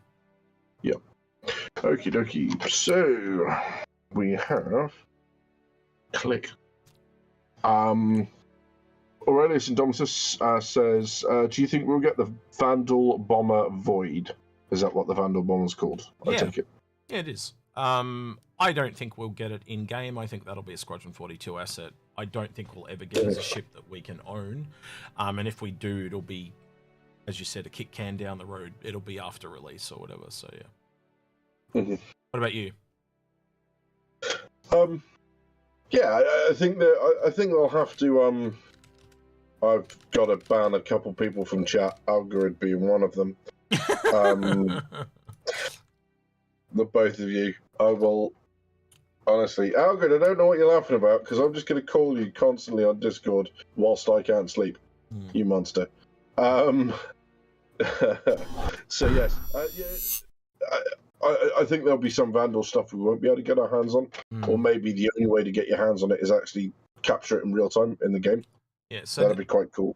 Just real quick way of talking. These are some of the Void Bomber stuff, right? I've used them in screenshots before, but you can kind of see these are the more updated ones. So this is probably the most up to date one, but they had a whole bunch of different ones over time. So it's a very it's almost like a reverse Retaliator. That's what I think of when I see this, right? You know, the way the Retaliator sits, like it just kind of flies from the back instead of from the front. But yeah, I can still see the Retaliator in that really weirdly. I know that sounds weird to say it like that because it is completely different looking, but yeah. All right. Okie dokie. Monster AV asks, I don't know what we were talking about in here. He says, was that the reason they had raised the price? I remember you all speculating at the raise of the Alien Pack during Alien Week, or do you think there was another alien ship intended? Yeah, that would make sense, wouldn't it? Yeah, so he's talking about the alien bike. I've heard a couple of rumors that there's an alien bike coming either at CitizenCon or yeah. That makes a lot of sense because we did say that the pack had gone up in price and we didn't know quite why. So initially that kind of lines up. I'd actually forgotten about that. So yeah, that makes sense. But we'll see. You know, again, rumors are rumors until they're not, or they are rumors forever. You know, so we'll see. But yeah, as I said, don't hold my breath. I do try to pass on things that I hear, but I'm at the point now where I'll call it as a rumor until I see it otherwise, because CIG, the only thing consistent about CIG is how inconsistent they are. So yeah. You're a monster. Okie dokie. Monster AV again asks, why do you think they did the Hull A and the Hull C? Sorry, why do you think they did the Hull A? Hull C is in polish, but we haven't heard anything about the B. Has it just been skipped, or is there something else going on? So it's easier to kind of do it at 3 different sizes and then work out the ones in between. Because if you think about it, the B is literally going to be an upscaled A, but with things from the C and stuff like that. And it's the same thing for the D. You go do the D and the E is halfway between the two. It's easier to kind of do the 3 base points and then do the ones in the middle, because you can kind of just like half merge stuff. So if you look at the A to the B, it gets bigger, but the living quarters get a little bigger. You got 2 people instead of 1. You can see where I'm going. So it's really easy conceptually in your head to go, yeah, here's this. What do I have to do to work out things in the middle? It just makes it easier for the person making it. Yeah, agreed. I think they'd likely approach this with, what's the smallest ship that we can get into the game whilst overcoming all the design challenges of that class. Well, and I would imagine the reason they chose a C potentially was, if you look at some of the artwork, they actually have panels covering a bunch of the boxes, so it might be that they can lift them off in more than just one set of SCU crates. They can lift larger bits off, and maybe that the C is the smallest that will do that. So we've got the A because the B is just an upscaled A, and we'll get the C done because the D and E do the same as the C. Yeah. So they actually did the C. They actually did the C first, which makes sense because it's right in the middle, and then you kind of get the style and the feel down, and then you kind of I don't know if they've ever done anything with the D or E, right? Because they've never talked about it. But the way I would have done it is exactly how I feel they've done it, which is the C, then the A, then the D, and then you'd work out the 2 that are in the middle. It just makes it easier for those 2 in the middle. Because you've got to make 5 ships regardless, so work out the best way to make it. And the one right in the middle is the best, because then you've got your baseline, and then spread out from there. And go to the extreme straight after that, and you're just filling in the gaps after that. Kind of like doing a jigsaw puzzle. You know when you do the border and then fill it all in? It's a bit like that. But yeah. Absolutely. Okay, Shempasser asks, do you all like Vegemite? No, don't be so disgusting. Not all Australians like Vegemite, but they will tend to like something similar to it. So my spread of choice that is similar to that is Promite. Not everyone likes Promite. But there are many other mites as well, like Dicky Mite, Marmite, stuff like that. But the one thing I will tell you, all of those spreads, people eat them completely wrong. Like grabbing a big spoonful and eating it. We don't eat it by spoonfuls. You take the tiniest amount and scrape it across the toast. It's like how you'd eat pate, I guess is the easiest way to say it. You just have a small little scraping across it because it's very strong. And that is longer than the longest conversation I ever wanted to have about Vegemite. Well, now you know.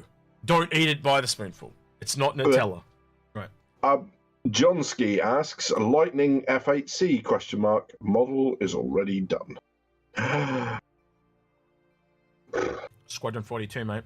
It is the finishing reward for Squadron 42. You get access to buy it in the PU. Once you finish the game, I said that, I predicted that years and years and years ago. I said that'll be the final ship they give you, and you'll get access to it in the game. And that's exactly what it is. They've said it multiple times. They said it when they kind of released it as a skin to people in concierge and stuff like that.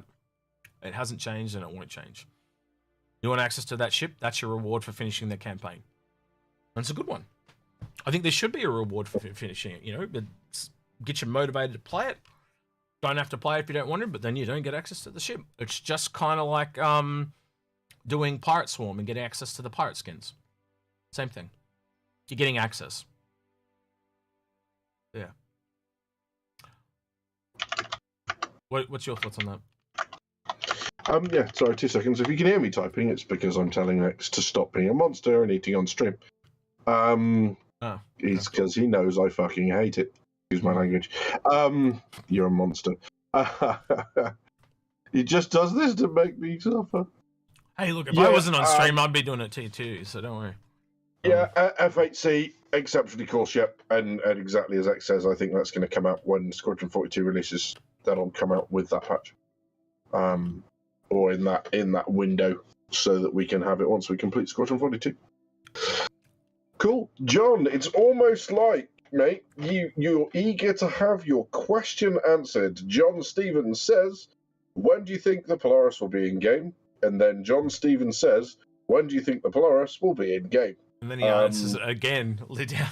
and then, yeah, one question later, when do you think the Polaris will be in game? We're going to reward you by not answering the question and moving on. No, I'm not that meansy. Look, honestly, the Polaris is scheduled to be worked on after the Banner Adventure Man, so I think you could safely say after the Banner Adventure Man comes out, you'll start hearing things about the Polaris.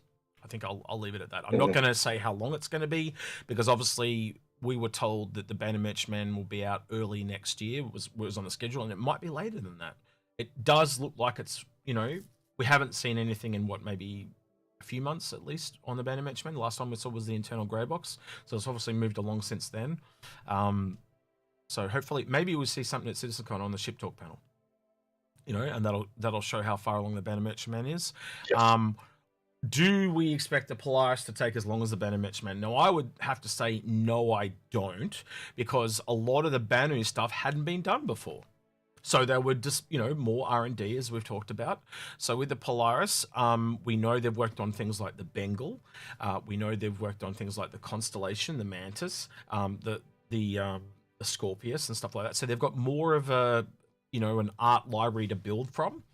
So I don't think it'll take... Will it have bespoke things? Absolutely. And to be honest, you tell me this, Badges, I'd love to see them do the Perseus and the Polaris at the same time, because I think it would speed it up. I don't know. What do you think? Yeah, I think the Perseus is something that they can achieve fairly soon if they wanted to. I think with a lot of the larger multi-crew stuff, I think the reason that we've stopped getting them in game, it's not just that we're not getting them in game, it's that we're not even getting concepts for them. I think they've probably raised in their own heads a couple of question marks about just how these things are going to work with the back end, with server meshing, and there's so many variables at the moment, they don't want to kind of commit and over-promise in these areas any more than they already have. So I think the Polaris is going to be after, we get a few iterations of server meshing under our belt, whenever that happens. The Banu measurement is big, but it's not necessarily massive crew numbers or that sort of stuff. It might even hold up the Banu measurement. They'll get all the art done, but again, the networking for it is a different challenge entirely. So yeah, Buck, thank you very much for the super chat, buddy. What did he say? Buck asks, MSR versus Corsair? Question mark. What is it? MSR versus what? Corsair? Question mark.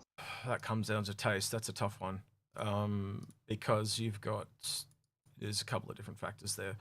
You're losing, essentially what you're losing is the data gathering and the smuggling to get a bit more combat.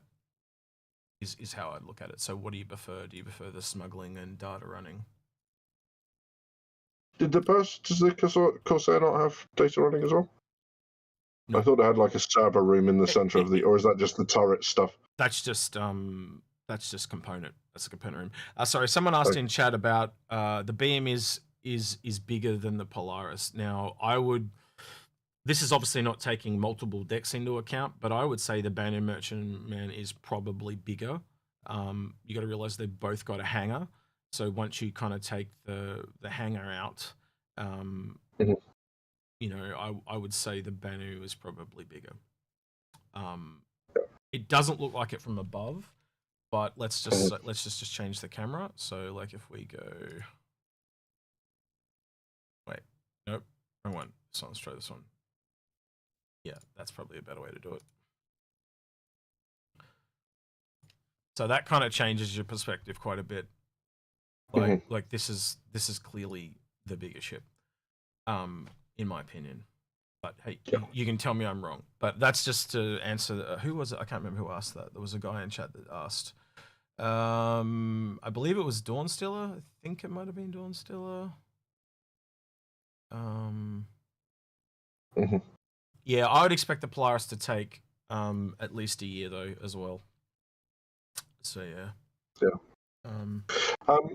Yeah, I think going back to the MSI Corsair kind of conversation,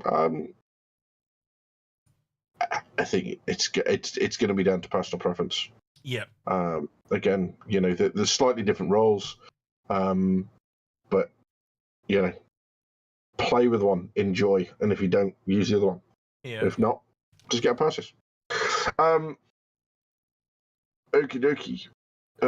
Let's have a look down here. Oh, sorry, I'm just scrolling past all the ones. Do you think the Polaris will be in games? Shampasta asks X, why are you going to buy a few vultures? So I was to show off on the channel, obviously. No. I was buying CCUs because there's a $20 discount, so I will slot them in with my other CCU chains, and therefore I get more credits back. So essentially, I'm taking, you know, $25 worth of credit if I buy those CCUs, and I can turn it into $5 credit, but I get the $25 value. So then I can take, say I've got 3 ships, where I say that's $60 credit I save, and that goes towards a whole nother ship. You know, so I can take, you know, over time you keep doing that, and believe it or not, I've got 2 ships now that I didn't initially have that were in my list, and one of them is the Corsair, you know, and I think my camera just died. Nope, the screen just went off. That's fine. Okay, back on. There we go. So yeah. Anyway, just let's focus on this for a minute then, just because he asked about the Corsair versus Buck, right? I would say that the Mercury Star-Runner is bigger. It's something I didn't realize until Agra brought it to my attention one day when we were in game. But the Mercury Star-Runner initially was like a 2/3 the size of the Constellation. It is heaps bigger than the Constellation. In fact, that's the one I'll probably add in as well, because I think it's worth chucking in here. Where did it go? Oh, nope, wrong one. It wants to be difficult today. There we go. So yeah, this yeah, I'm not entirely sure that image is correct, but you can see what I mean. Like, look how much fatter it is when they're side by side. You know what I mean? So when you take the fatness into account, the MSR is the bigger ship. I'd argue the Connie is maybe the Corsair is the smallest when you take off the wings. You know what I mean? So yeah, yeah, I think. I don't know if they're going to do it like that straight away, but I think this is got the potential to be the most damaged, the most quickest because of the wings. I think the wings are a weak point, and anyone that's seen the engines on a Connie, once you get, you know, 2 of the engines off a Connie, it becomes problematic. This whole wing come off, the whole ship could just go to. That's going to be one of the first things I do in this ship is break the wings off and see how it flies. So yeah, but yeah. I picked one up just because is getting kicked around in chat by Nightbot. It's because you typed in caps accidentally there, Johnsky. Nightbot's going psychopathic on your backside. Yeah, it doesn't like people yelling. So yeah. The other thing I would add as well is the main reason I picked up the Corsair, and Agrid will tell you this, is I have a thing for asymmetric ships. I don't know why. It's why I have the MSR too. I know it's not totally perfectly asymmetric, but I don't particularly like Drake ships because they're Drake, but they just happen to have a lot of asymmetric ships, and I just like that thing. Like, that's one of the things I'm drawn to the Caterpillar with. It's just, there's just something about that Caterpillar, like the way you're sitting back and off to one side is just, there's no other ship that's like that in the game at all, you know. And it's fairly standard on all these ships to be, you know, look, up front. You know, if they wanted to make this Corsair different, they could have literally made it so it had a cab in the center at the top. You know, that would have made it vastly different for me. But you don't see that. Like, most of the ships, they fly from the front, and the only ones that are really different are Alien or, you know, but there's nothing like the Caterpillar. That's the only ship that does what it does. I would say the closest would be the Banu Defender, and that's just because you're at the back but in the center of those two arms, and you're slightly off to one side, where this thing is like completely off to the left. It's really bizarre. So yeah. All right, I hope that kind of answers your question there, Buck. Yeah. All right, next question. Johnsky asks, what happened to the Hadonite Paints mining ship pack? Mine disappeared from my hangar. I bought another, and it still doesn't show up. Hadonite mining pack. Sorry, what was that? So you know, they themed for a couple of the ships, the Reclaimer being one of them, and I think the Mole as well. They called it the Hadonite pack and the Dolovine pack. Are they the ones from the one was probably the subscriber flare ones? Yeah. Contact, hang on. Contact support, mate. No, he's saying he's buying them, but they're not showing up in his hangar. Right. So in theory, he should now own two. Mine are there. You can see them right there. Are they on screen? I hope they're on screen. Yeah. So mine are still there, man. Yeah. So mine haven't been deleted. I got all three: Hadonite, Dolvinite, and Hadonite. Yep, they're all there. So can you just go up to your save card data there, X, just in your account? Where am I going? I just want to check something. Where you've got your credit card data saved. I just want to check something. No. There's no credit card data saved anywhere. I use PayPal. So yeah. Sad face. Okie dokie. Yeah. Customer service is the best one for that, mate, and they should be able to help you out. I picked one of these up today, Agrid, so we can fly around and do a bias guys for that. So we'll have the Corsair and the Vulture that we can fly around and do, and then I'll melt the Vulture off at the very least anyway. So yeah. We are flying at 133 people, so welcome to all those people that we don't normally see on stream. Yeah, if you have a question for us, please just preface it with a right question. You can put it in brackets. You don't have to put it in brackets. And anything that myself or X can answer. X has a background in game development. My background is military, Navy. So if you've got anything that you want to ask from that perspective in the game, please do feel free to ask away. The next question we have is from Monster AV again. Is what kind of crew do you think the Anvil cap ship will have? Military capital ship without hangar, more or less an Idris, or do you think it's worth getting an Idris placeholder with store credit? My initial impression would be it's a tank, so it's the Rock of that Rock Paper Scissors trilogy, and I would say the closest shipping game to it at the moment would be the Perseus, but I think the Perseus's bespoke guns, it would be different. We've heard weird rumors like it's got 2 rail guns on either side. I would expect it to be more military-esque. And that's probably about as far as I'm prepared to go. I don't think I'm going to go too much further. I don't think it will have... I think maybe, if anything, it'll be like akin to the Polaris and might have a hangar for one ship or something like that. But until I see it, I'm just guessing. I really am just guessing. Your thoughts? Yeah, I don't know. I think the Anvil cap ship's going to get kicked down the road. I'm going to say this, and you watch. They're going to release it on Saturday.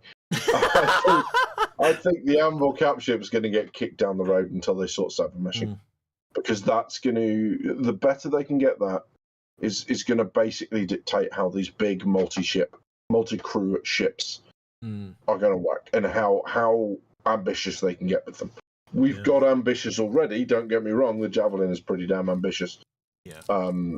But, you know, I think that's the reason they're not going back up that way. Everything else has been kind of, you know, Nautilus, Carrack, Perseus sized.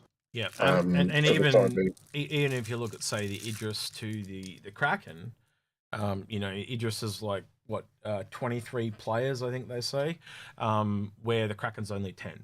Yet the Kraken's technically slightly larger. So to me, they're widening back their expectations a little bit, but also I think that's not exactly a terrible thing, because any of us that played WoW will tell you it's hard just to get 25 people together, you know. You know, and realistically, you're not going to want to have all those people on one ship. You're going to want to have multiple ships to diversify. So, do you realistically seeing an org of 100 people getting together to do a big? Yeah, it'll happen because it happened in Eve, but how often is that going to be an occurrence? I think, and Agrid and I believe you as well, but I've talked about this. Most stuff like that is going to be a weekend event, like it is in other games, you know, because most people are at work during the week. It's just that simple. It's a fact of how society works. So you'll get the people that are, you know, have got the free time, or they're unemployed, or whatever you want to call it, that are during the week, and they'll probably be the economic people. So they'll be mining and getting stuff ready for the weekend, and then the weekenders come home, and you know, they've probably got more money to put into the game, but they'll probably help out the people that, you know. Oh, okay, you're going to be here all week.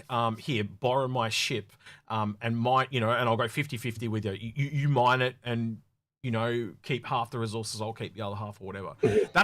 Those things are going to happen. You already see it in WoW. I've seen people that play other people's account during the week and do the, you know, the daily quests and stuff like that for them. And in return, they help them out with other things. So I'm expecting the same thing here. You right there?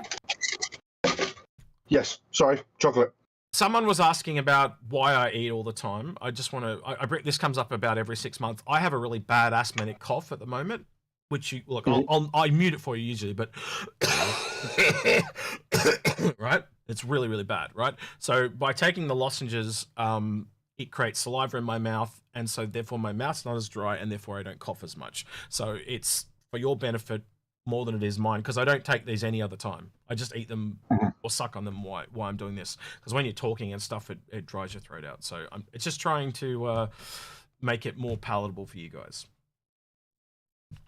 Yep. Hope I'm you just trying to understand. wolf down chocolate before. Yeah. It comes to me talking shit. Yeah, well, for 3 hours is a fairly long time. It's a quarter of our, an eighth of our day. So yeah. Steps Yes, TV. Thank you for the super chat. It goes, Vegemite money. Can you put an Odyssey on screen? X. I guess I can. Sure. Why not?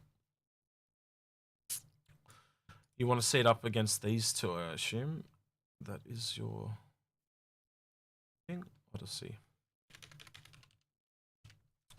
Man, if I could spell it, that'd be great. There it is.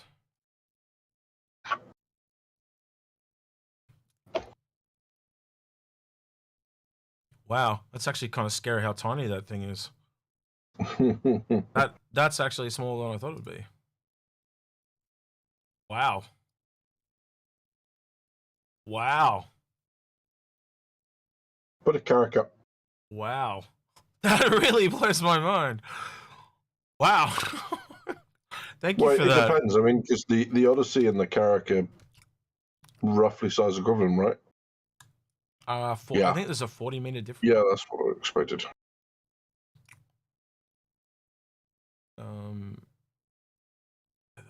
That's kind of crazy.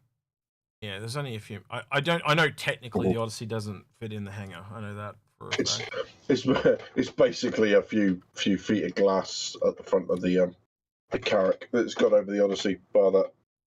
Yeah, so it's 140 versus 125, so there's a 15-meter difference. And now I look at it, is it just this antenna? Like literally like the refueling bit on the front, or refueling pod. Wow. Okay, that's disturbing. In terms of whether or not it's getting a placeholder with store credit, mate, that's a lot of money for a ship. So you know, I'm never going to say at the top end whether you should get something or not. That's up to you, mate. But I think there's there's a tendency amongst our citizen players to believe that they are going to run the big ships as effectively as big crew ships. And you kind of get to the cool. Where the crew coming from? Nah, I don't know yet. Right. So, if you know you're going to have the players to, you've got buddies or an org that are going to take up the slots on that ship.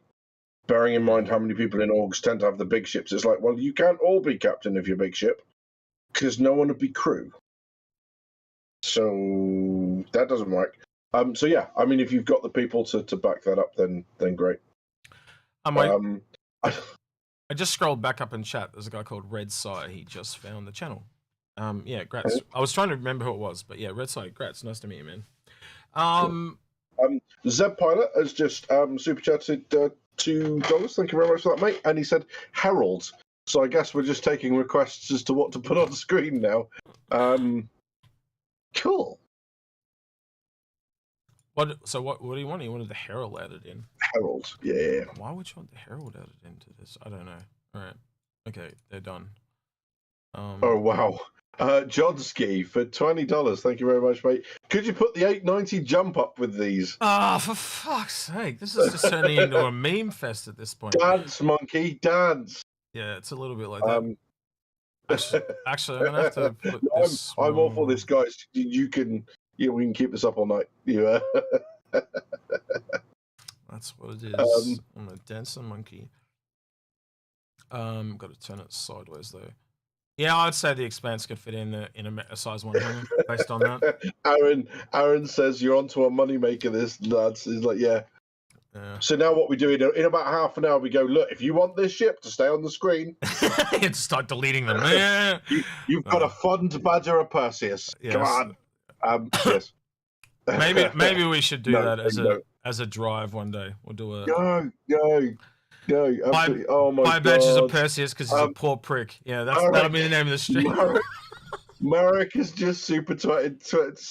I super chatted. I said super twatted, and I kind of mean it. Yeah. Can we put a banana up for scale? I don't eat bananas, so I won't have one. Find a banana, Axe. We are not going any further in this stream until you find. I would have to run over to the shop and buy one.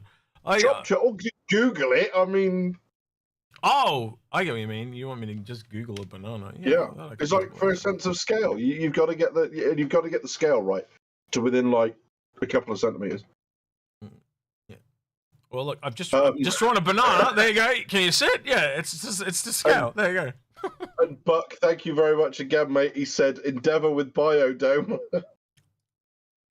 And Steps has just super chatted to £2 to say, can you remove the banning motion? Stop it! This is just turning into a troll stream at this point. Oh dear! That is. Guys, thank you. First off, thank you ever so much for the super chats. Secondly, thank you very much for the laughs. Honestly, I'm crying. It's brilliant. Oh. That's actually kind of disturbing. As an 890 jumper, I'd be kind of offended to look at that. Wouldn't you? Well, I mean, you got to get rid of the banning merchantman, mate, because it's been yeeted. So, radio, whatever. Make it as it goes. You do know now. Someone's just going to super chat it back now, but whatever. Yes, and you're going to continue doing this dance, X. Yes, I see. Oh dear. I've just had an idea. Hang on. I'm sorry for choking knife. But yeah, that was funny. Okay. So, yeah. We've got Jodsky screaming "Dance Monkey" at the top of his voice. Steps TV is "This is our stream now." That's it. Mike Adams says, "How about an African swallow?" What? What? Is that like a bird or something? Anyway, all right. We're going to Crazy Town. Okay. Rock on. We kind of negativity super chat at $5. Thank you very much, mate. Bunny Merchantman is closer in size and volume to the Idris now than anything smaller. It's basically a frigate. Yeah. Well, okay. I'll entertain that notion. Hang on. I really hang on. I needed to change the defaults. Hang on. Canvas settings. I want it to this one. I want it to that one, and that one. That one. Maybe that one. Let's have a look. And so now when I add measurement, there we go. And then what was the other ship? Idris. Mm-hmm. Holy shit. That's kind of scary. Yeah.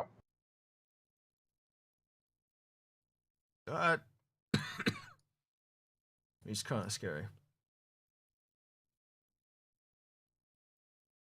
Yeah, that kind of dumbfounds me a bit. This is like I'm starting to have epiphanies type stuff, like when we did that the ship prices video. The CIG doesn't want you to see this. That's wow. Okay. Mm-hmm. That's scary. That is scary. Don't know what you guys think there, but that it's almost like the prices are made up and the points don't matter. Yeah, it's a little bit scary. That's very scary. Do we expect the interest to get bigger then, potentially? Well, no, not really, because it's a Squadron 42 asset. But the thing that you look at is it just... I start to look at ships like the Kraken and the Idris and stuff like that, and you kind of go, well, you know, how much are they charging us for this combat tax? Because like take the prices out of it, so to speak, as in where the Banner Metro Man started, but that's the same size as Idris. Why aren't they the same price? Mm-hmm. You know, why is the 890 jump $1,000 and it's yeah. I would argue though the Idris has got probably way more interior than the other two. You guys, I don't know.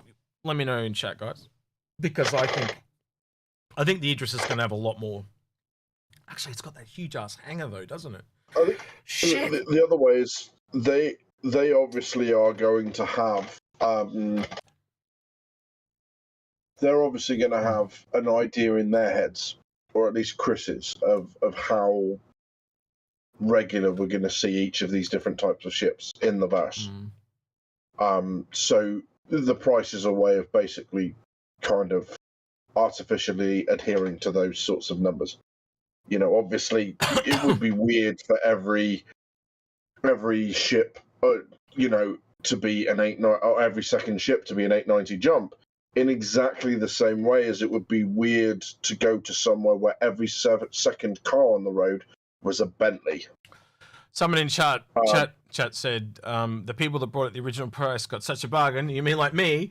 I actually brought it on the first day. There you go, November 26, 2013. So I, unlike the people that bought it like 3 years later that still got the same deal, I was there day one, where it was only available for 1 day. I melted like 2 or 3 things to get it. I melted a Starfarer, actually, the one below, to get it. And then a couple of months later, I bought the Starfarer back. So I also got a really good deal on that Starfarer as well. So like it's still giftable. That shows you, you know. So this is the Starfarer. And look at this price.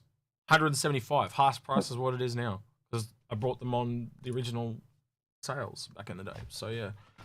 But, so I'm going to stare meaningfully at the chat window and say that I still have to negotiate getting hold of a banning measurement. And I'm going to leave it at that. Okie dokie. So, sorry, I'm throwing my drink around the place at the minute. Where are we? So that's where we are. So what we're going to do, Badgers, is we're going to do a donate to Badgers Perseus Fund stream. No. I'm serious. No, we're not. Yep. No, we're not. Yep. No. And we're going to see if we can raise a little bit of money to give to you. That is what we're going to do, because you've wanted one for such a long time. And I know there are people in chat right now that have already talked to me about helping you. So what we'll do is we'll try and see if we can get you a little bit of money towards it. And at the end of it, I can probably drop a few things at the end to help finish it off. So yeah. I know Algrid will be up for that, but we'll wait to Algrid. We'll wait till Algrid gets his PC back up and running, and we'll do that because then we can just give. That's what it'll be. It'll be a Badger's roasting stream. It'll be perfect, Algrid. What do you reckon? Yeah, Algrid. Wait, how's that different from every other stream we do? Yeah, and we'll have people come along and just like crap on you.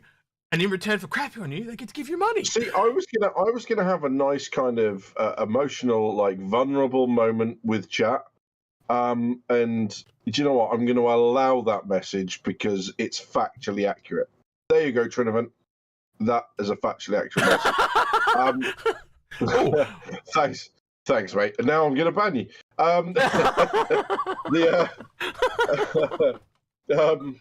My camera just shut guys, itself. Hang on. I am.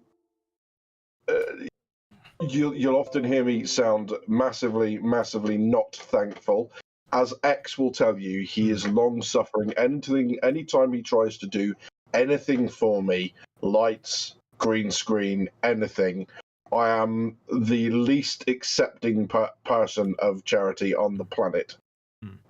He's tried so many times to help me out, and it's really nice of him to do so, but I just feel like such a charity case that I get all really uncooperative and stuff. So yeah, but honestly, no one needs to fund me passes. No, like, ever. We're probably not gonna be able to fund it, but we can definitely help you along the way. And so we're gonna do that. We'll try and do it between CitizenCon and AIE. So in a couple of weeks' time, we'll get some people together. I'll even see if I can get some guests along. I do know that you want to talk with Morph. I'll see what I can do there. No promises though, but we'll see. See if I can get him to stop by. That's the problem. Is that if it was just a gift from X, I wouldn't have a problem. But I know there are strings attached, so you don't want to hear what he's got to doing when we up. Yeah. No. Yes, yeah. No, he's already demanded that I wash his feet for him when I meet him in real life. So it's so not true. That is so not true at all. It's true. I'm completely the other way, actually. Algrid will probably chuck me on the bus because that's what Algrid's like. But yeah, no, Algrid will tell you, we're just trying to get his stuff up to par. He does actually have a camera right now, and that was why we were late today. But we just can't get the green screen to work properly, so we just like stuff it. We'll go back to the voice thing, and. I was downloading drivers literally 2 minutes before we were due on stream, so it was a very last minute thing. Work is still quite hectic, so I'd set tomorrow aside. We'd frantically mucked around with it and just could not get it to play. Yeah, I think, but hopefully soon, TM. Yeah, so I think everyone would say in chat like with the what's the word the price rise of all the money at the moment. What do they call that thing? Everything costs. I have no idea what you're talking about. It starts with E. Inflation. It starts with I, actually, not E. Inflation. With the inflation around the world at the moment, everyone's feeling the pinch, right? And one of the things me and Algrid looked into when we were looking for cameras for Badgers was it was actually worked out cheaper to buy it here and post it to Badgers in England. That's how weird it was. Yeah. Look at chat. Chat all got it. Chat knew what I was talking about, even though I said E. Yeah, inflation. Yeah, that's it. I can't spell for shit. Thanks, boys. But yeah. But you get what I'm saying. Like everyone's feeling the pinch right now. So yeah, I'm sure there's people out there that are willing to help and show that they're grateful for what you do for this community. And I'm more than happy to help out because I know you do a lot of stuff to help people, especially on the Discord. You know, you're always there. So yeah, and I'm sure Algrid's there as well. So yeah. Oh God, Jay, I don't want to answer that question ever. What did you say? We'll come for it. No, we'll come to that at the end. Okay. Because then I can have a power failure and not answer it at all. Okay. Okie dokie. So, Toki asks, will we get variable speed for mouse and keyboard players on ground vehicles? This basically on and off throttle for us is frustrating. Yeah, I'm pretty sure we will, mate. It's an easy thing to do. So they've got bigger fish to fry, basically. They're going to focus on all the other stuff. I'm sure we'll get there. Kind of already got it at the moment with the scroll wheel, do you not? Like even with walking and stuff, you know, you got the limiter on the ships, which is the scroll up and down. Yeah. But when you walk, you can. I can see what he means though, in Yeah. terms of like if you're trying to match precise speeds and do some formation flying, especially if you're in two different ships, it's about as much fun as slamming your fingers in the door. Well, there used to be the match key button way back in the day. We're going way back here. God, I think it must be at least 2014 since I've seen that thing, and it was the very first tutorial they ever had. You basically go, right now match my speed and form up on my wing, and you I think it was C was the key back in the day, and you'd click C and you'd match his speed, and you could also click a thing that kind of slightly followed him. 100% a thing you could see that they're going to need in Squadron 42 and stuff like that. So yeah, I'd eventually think you'll see that come over to the PU, but it's just a matter of order and preference and all that. And they make one thing and break it again when they do something else. So I think it'll come back around. Just give it some time. So I just because we like doing this, we like getting one up on each other. Algrid said in chat, it isn't charity when we're talking equipment enabling your mug to be on the stream.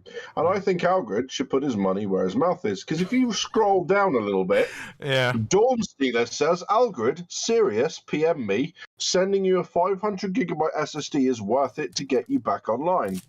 Wow. So I think it's time for Algrid to put his money where his mouth is and send Dawn Stealer a message.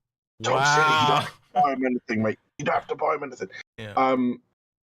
No, seriously, we do this because we enjoy it. It's you know, funds help us do what we do and get faces on stream and stuff like that. But I enjoy helping people. We joke about the money stuff and that's it. Yeah, I enjoy helping people with their fleets, and I know Algrid does, and I know you're hesitant to do any of the fix my fleet stuff, but we've never had any complaints.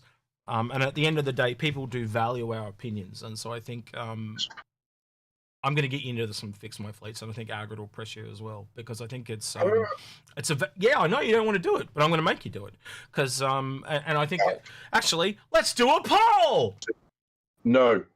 No, let's not do a poll. Let's do a poll. Wait, I need to close the other poll first. Hold on. Do you know what I mean? It's just like, how is Roast Badger's stream any different to what's going on right now? I've even got a HMS Wanker name for my Perseus in stream. If you lot think I'm letting you name my Perseus, you got another thing coming. But yeah, no. X. What?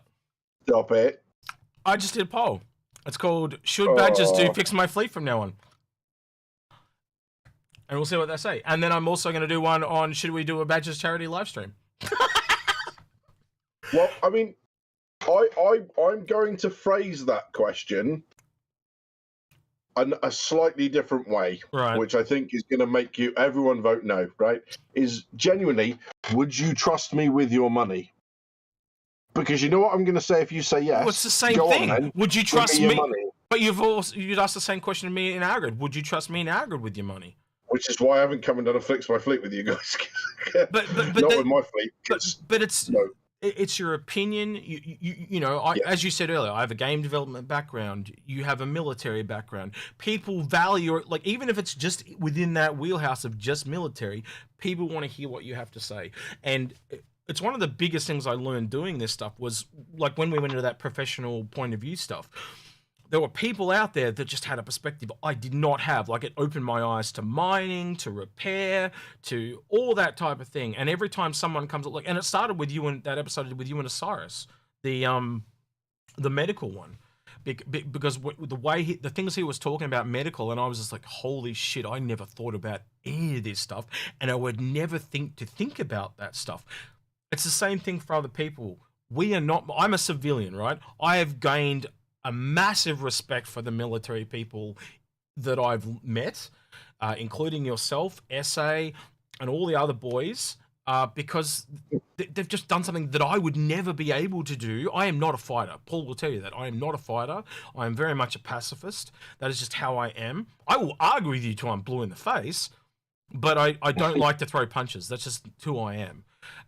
You know, and Algrid and I, if you saw last week's episode, me and Algrid got into it after that, right? You were there, and what was the thing you said after the episode?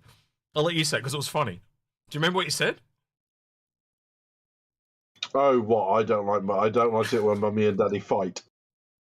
Yeah, and I thought it was hilarious. But yeah, but me and Algrid do get into it, you know. And it's not that we're not friends or anything. It's just that we have heated debates, and that's a sign of good friends that we can do that, and then you know, the next day we're fine or whatever, you know. Seeing as I've been screwed over with a poll, I think we should have another poll chat. You let me know after this one's finished.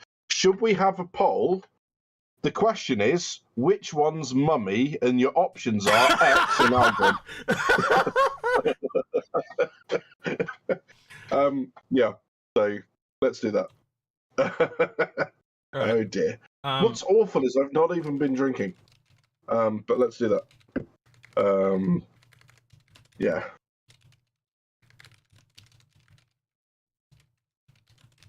Awkward silence. Anyway.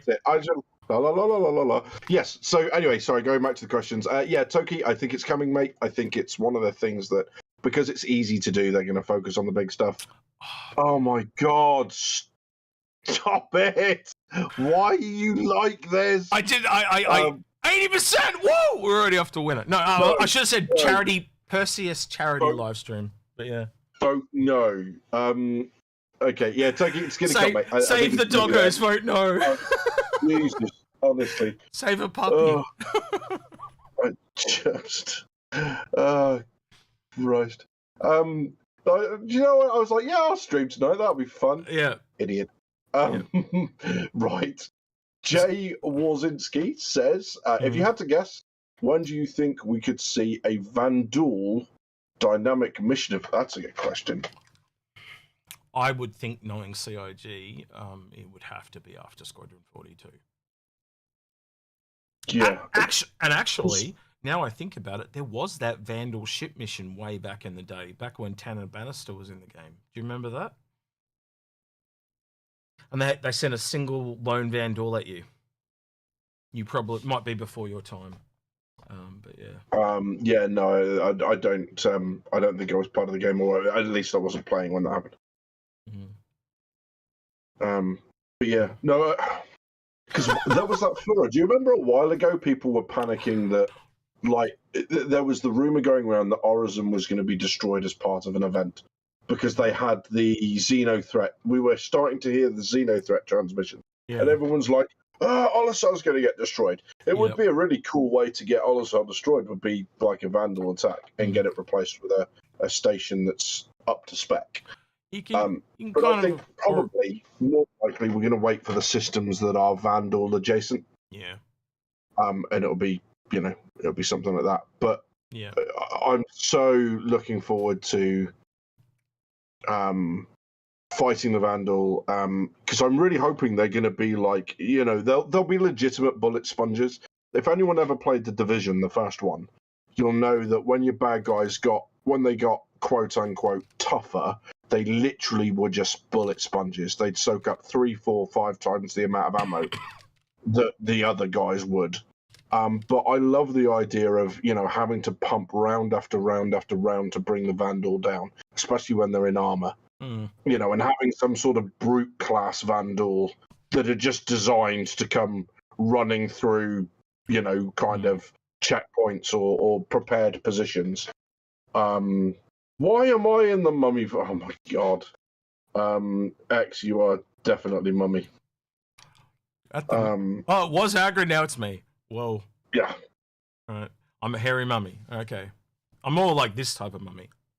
But yeah. All right. That's a beautiful thing, guys. I love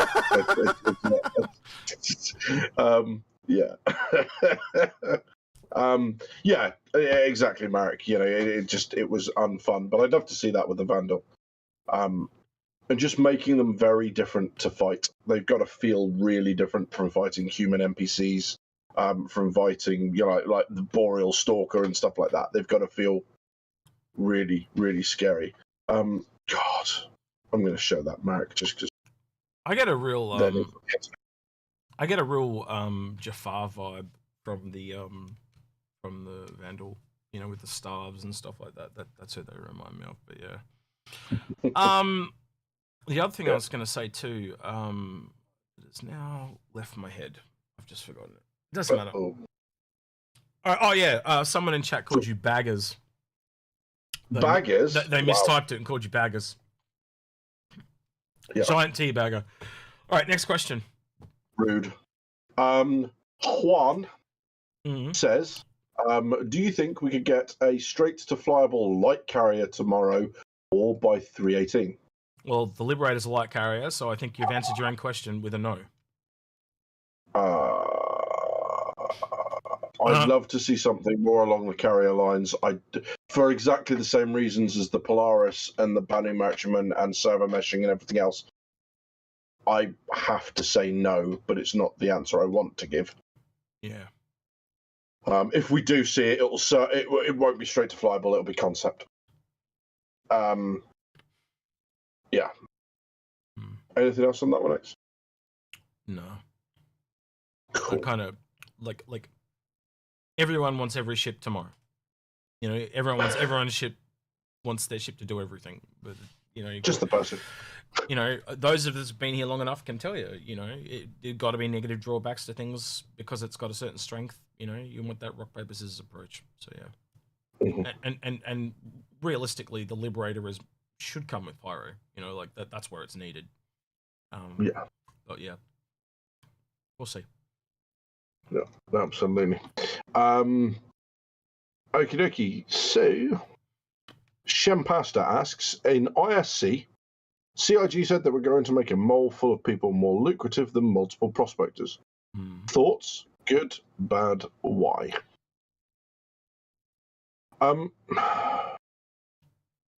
When they say, it depends what they mean by more lucrative. Do they mean that if you add 3 prospectors up, what they put into the refinery, that the mole will be more than the sum of those 3? If so, that makes sense. Because having 3 people on a ship means you've got more food to pay out for, you've got potentially more fuel to pay out for, so the costs of running that go up more than doing it individually, potentially. Yeah. You're talking larger components, which are going to be more expensive to maintain and replace. So you have that larger overall cost. It's like running an Audi compared to running a Fiat, right? Is that the Audi isn't just about the more expensive upfront cost.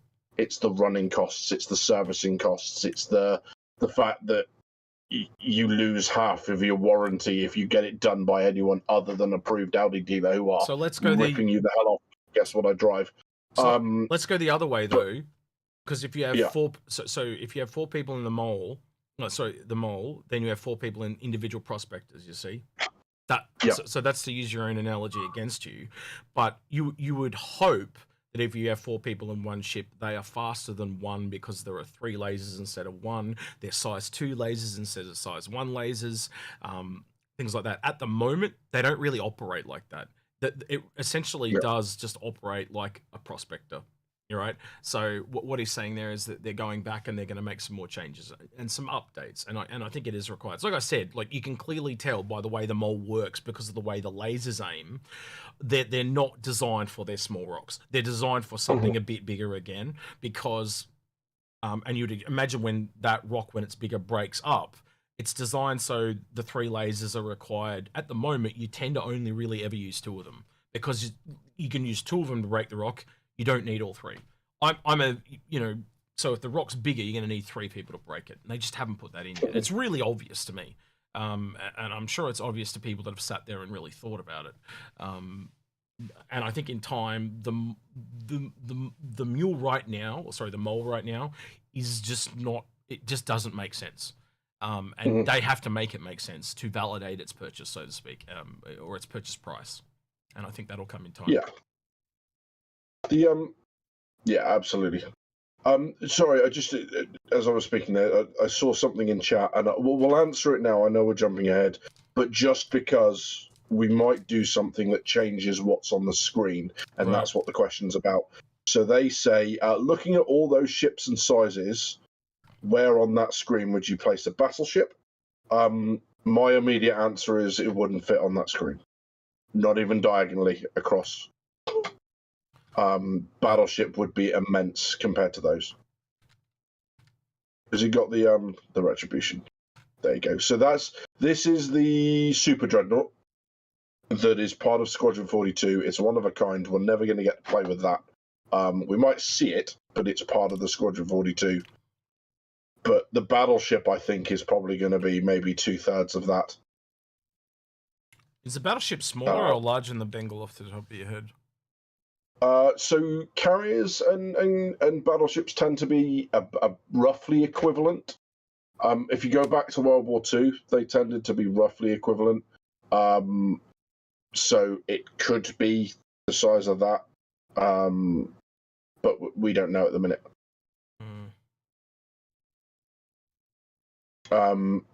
Sometimes carriers were longer, sometimes battleships were longer, but you tended to have that kind of a lot of effectively dead space at the bow, where they needed to bring from the size of the turret, they needed to bring the ship to a point so it could obviously move through the water, and that would result in a lot of dead space at the front. So you would find that carriers were functionally larger.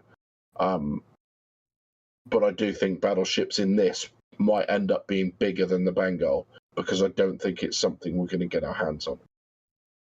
Yeah, or at least not initially. I think a lot of things have been pushed back for episode 2 and stuff like that, so you got some new stuff to play with. So, yeah. So I did a video talking about battle cruisers, and there was another one in there, fleet carrier. Go grab a link of it and chuck it in chat so people can see if they want. No worries. This was basically so there are ships there are capsule ships from CIG that we haven't seen yet, apart from possibly the fleet carrier, because it looks like that's the Pegasus, that we haven't had access to at all. One of those is a cruiser, which historically is bigger than a destroyer by quite a bit. So that's going to be bigger than the Javelin. Have you got the Javelin model as well, just to throw up? Sure thing, bud. Thanks, mate. Just so we can kind of get an idea between the two of where that might fit. Hang on. I'll do Javelin. I'll do yes. Switch to yes. Yeah. So I'm gonna pop it in chat for you guys if you're interested when you want to have a look. But that's over on my channel, and it basically talks about these 3 ships. So they're in the stretch goals. They're announced. They talk about them being flyable, which is different from being ownable.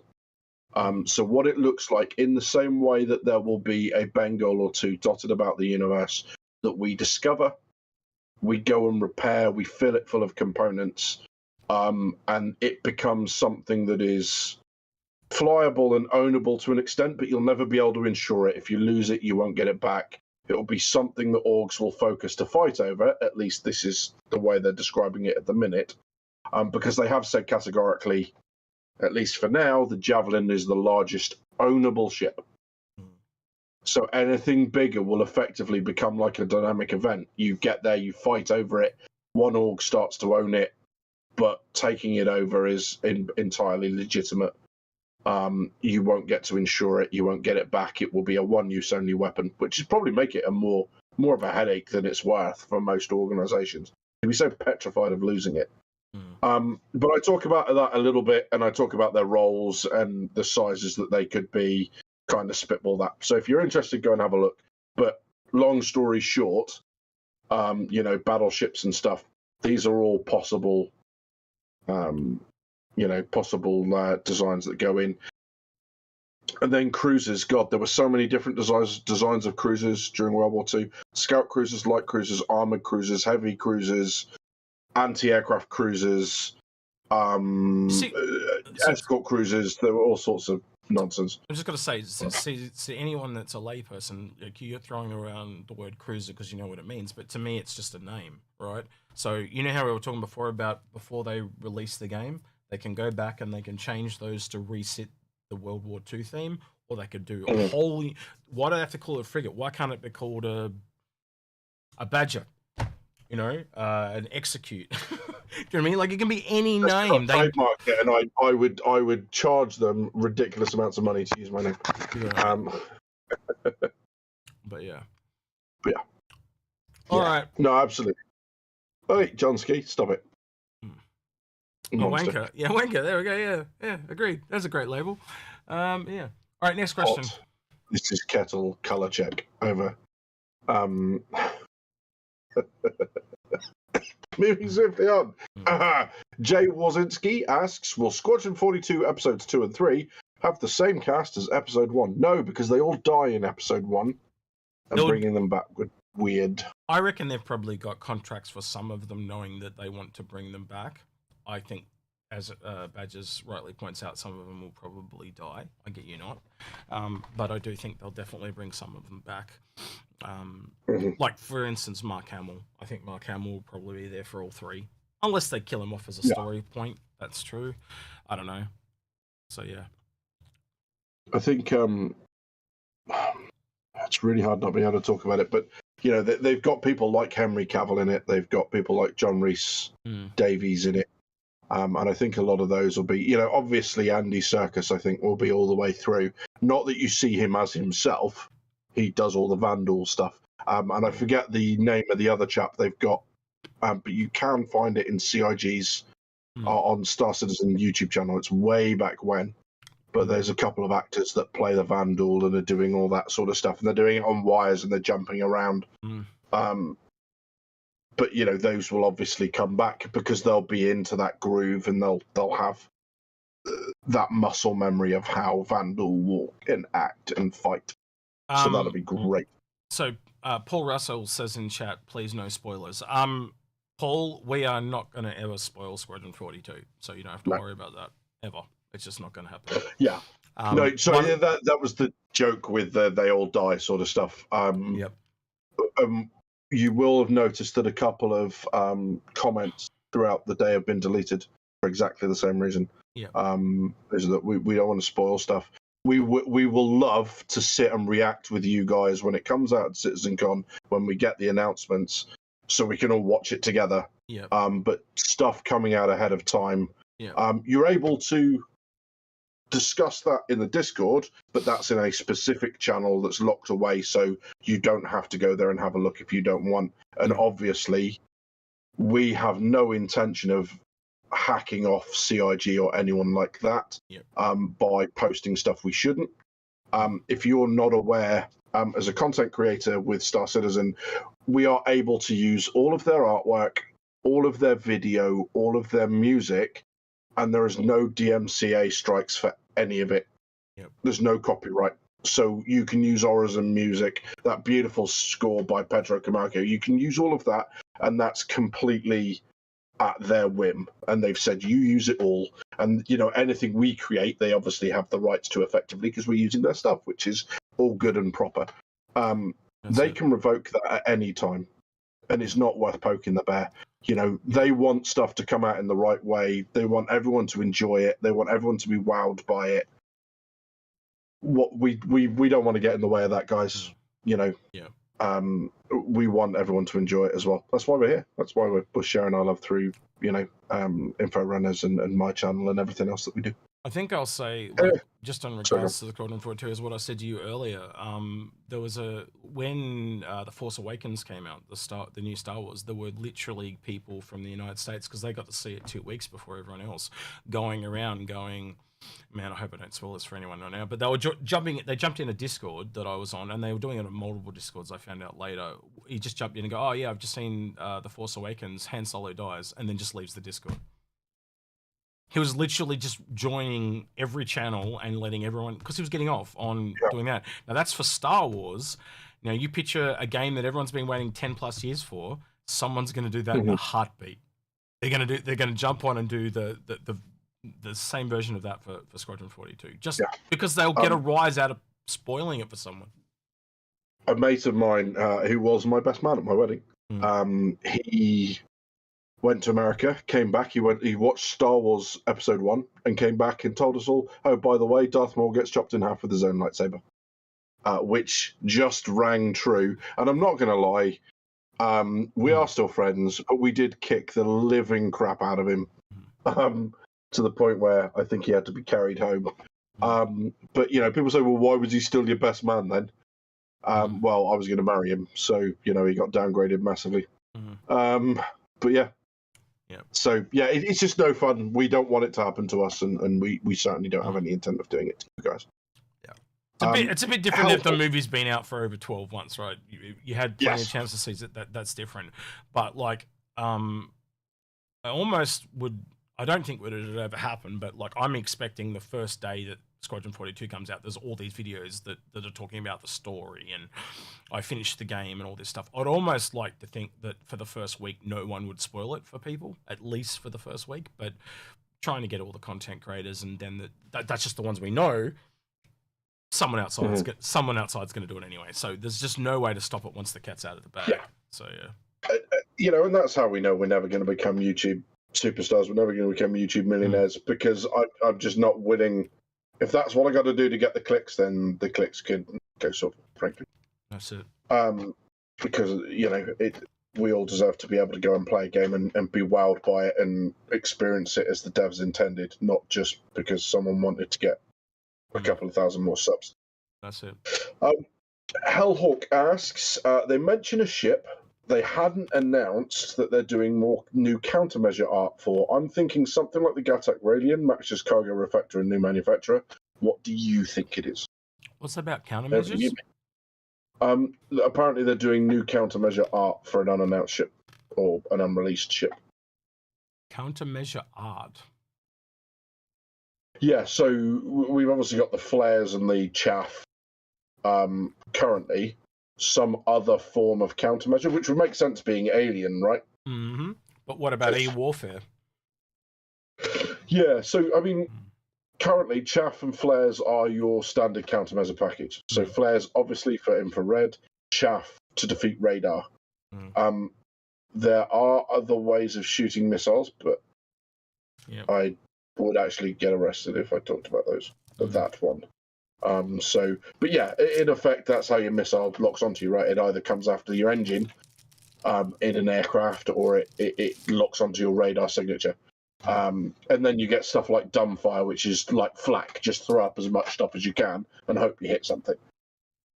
But yeah, some sort of cool other countermeasure. Sorry, I just reading what Marek Edmonds said in chat. Countermeasure, wall of drones. But then I went to Drake and I went, no, it's a wall of bodies, and there's just some person throwing bodies out the back of a Drake ship as countermeasure. And they're just starfishing. It's like, yeah, catch a missile. It's just stand by that door next to it. Yeah, what do you do? They get pushed out the back hatch. And just hits my missile, just dust. Just stardust. Yeah. Just the Cutlass Steel just venting its passenger bay into space, hoping that, I like prison ship, evacuate! Oh, dear. We've started the mental portion of the street. We are terrible people, yes. Yeah, so some new form of countermeasure would be cool. I don't know what ship. It makes sense, though, that it's alien, so I think you might be on something with Gattac. Certainly. Mooncat asks, how likely is it that CIG is going to spring on us the completion of their manufacturer-specific new HUD work for CitizenCon? Does the dev tracker show that work's still far out in the future? I don't know what it's saying on the dev tracker, but I don't know which of the presentations they have that would fit into. We might see part of something, but I don't think. Yeah, possibly. You could see it in the ship one. I mean, maybe some of the new ships will have. What was the name of it? Because you got to search for terms and stuff. It's the manufacturer-specific HUD. So I suppose just go for HUD and see what comes up. Hacking TO, player experience T2, visor, HUD and helmet, radar scanning and ping. No, I don't think. I think it's fallen off again, isn't it? Yeah, it doesn't look like it's there, buddy. Sorry to burst your bubble. Mhm. Just keep tell him he's dreaming. If anyone knows. Again, it's kind of one of those things, and it's indicative of where we are in the game's development. Is that you've got, we've done the HUD, we've proved we can do a HUD and move on. Coming back is and doing it again is effectively a beta, a function of the beta. Uri the Smoke, apologies if I'm not saying that right, says, do you think CIG will make the older ships that are in lore around and before the Zeus? Phone. Do you know what that is? The phone? No, the Zeus. Yes, the first quantum chip. I cannot, for the life of me, spell unannounced. How do you spell it? UNANNOUCE. Nope. I'm having a brain fart. NCD. I am going to Google it. You're missing an N at the end. Yeah, that's fine. I'll just Google it because I clearly can't spell. We established this earlier. Nope. There is. What? Wait, what? There's no.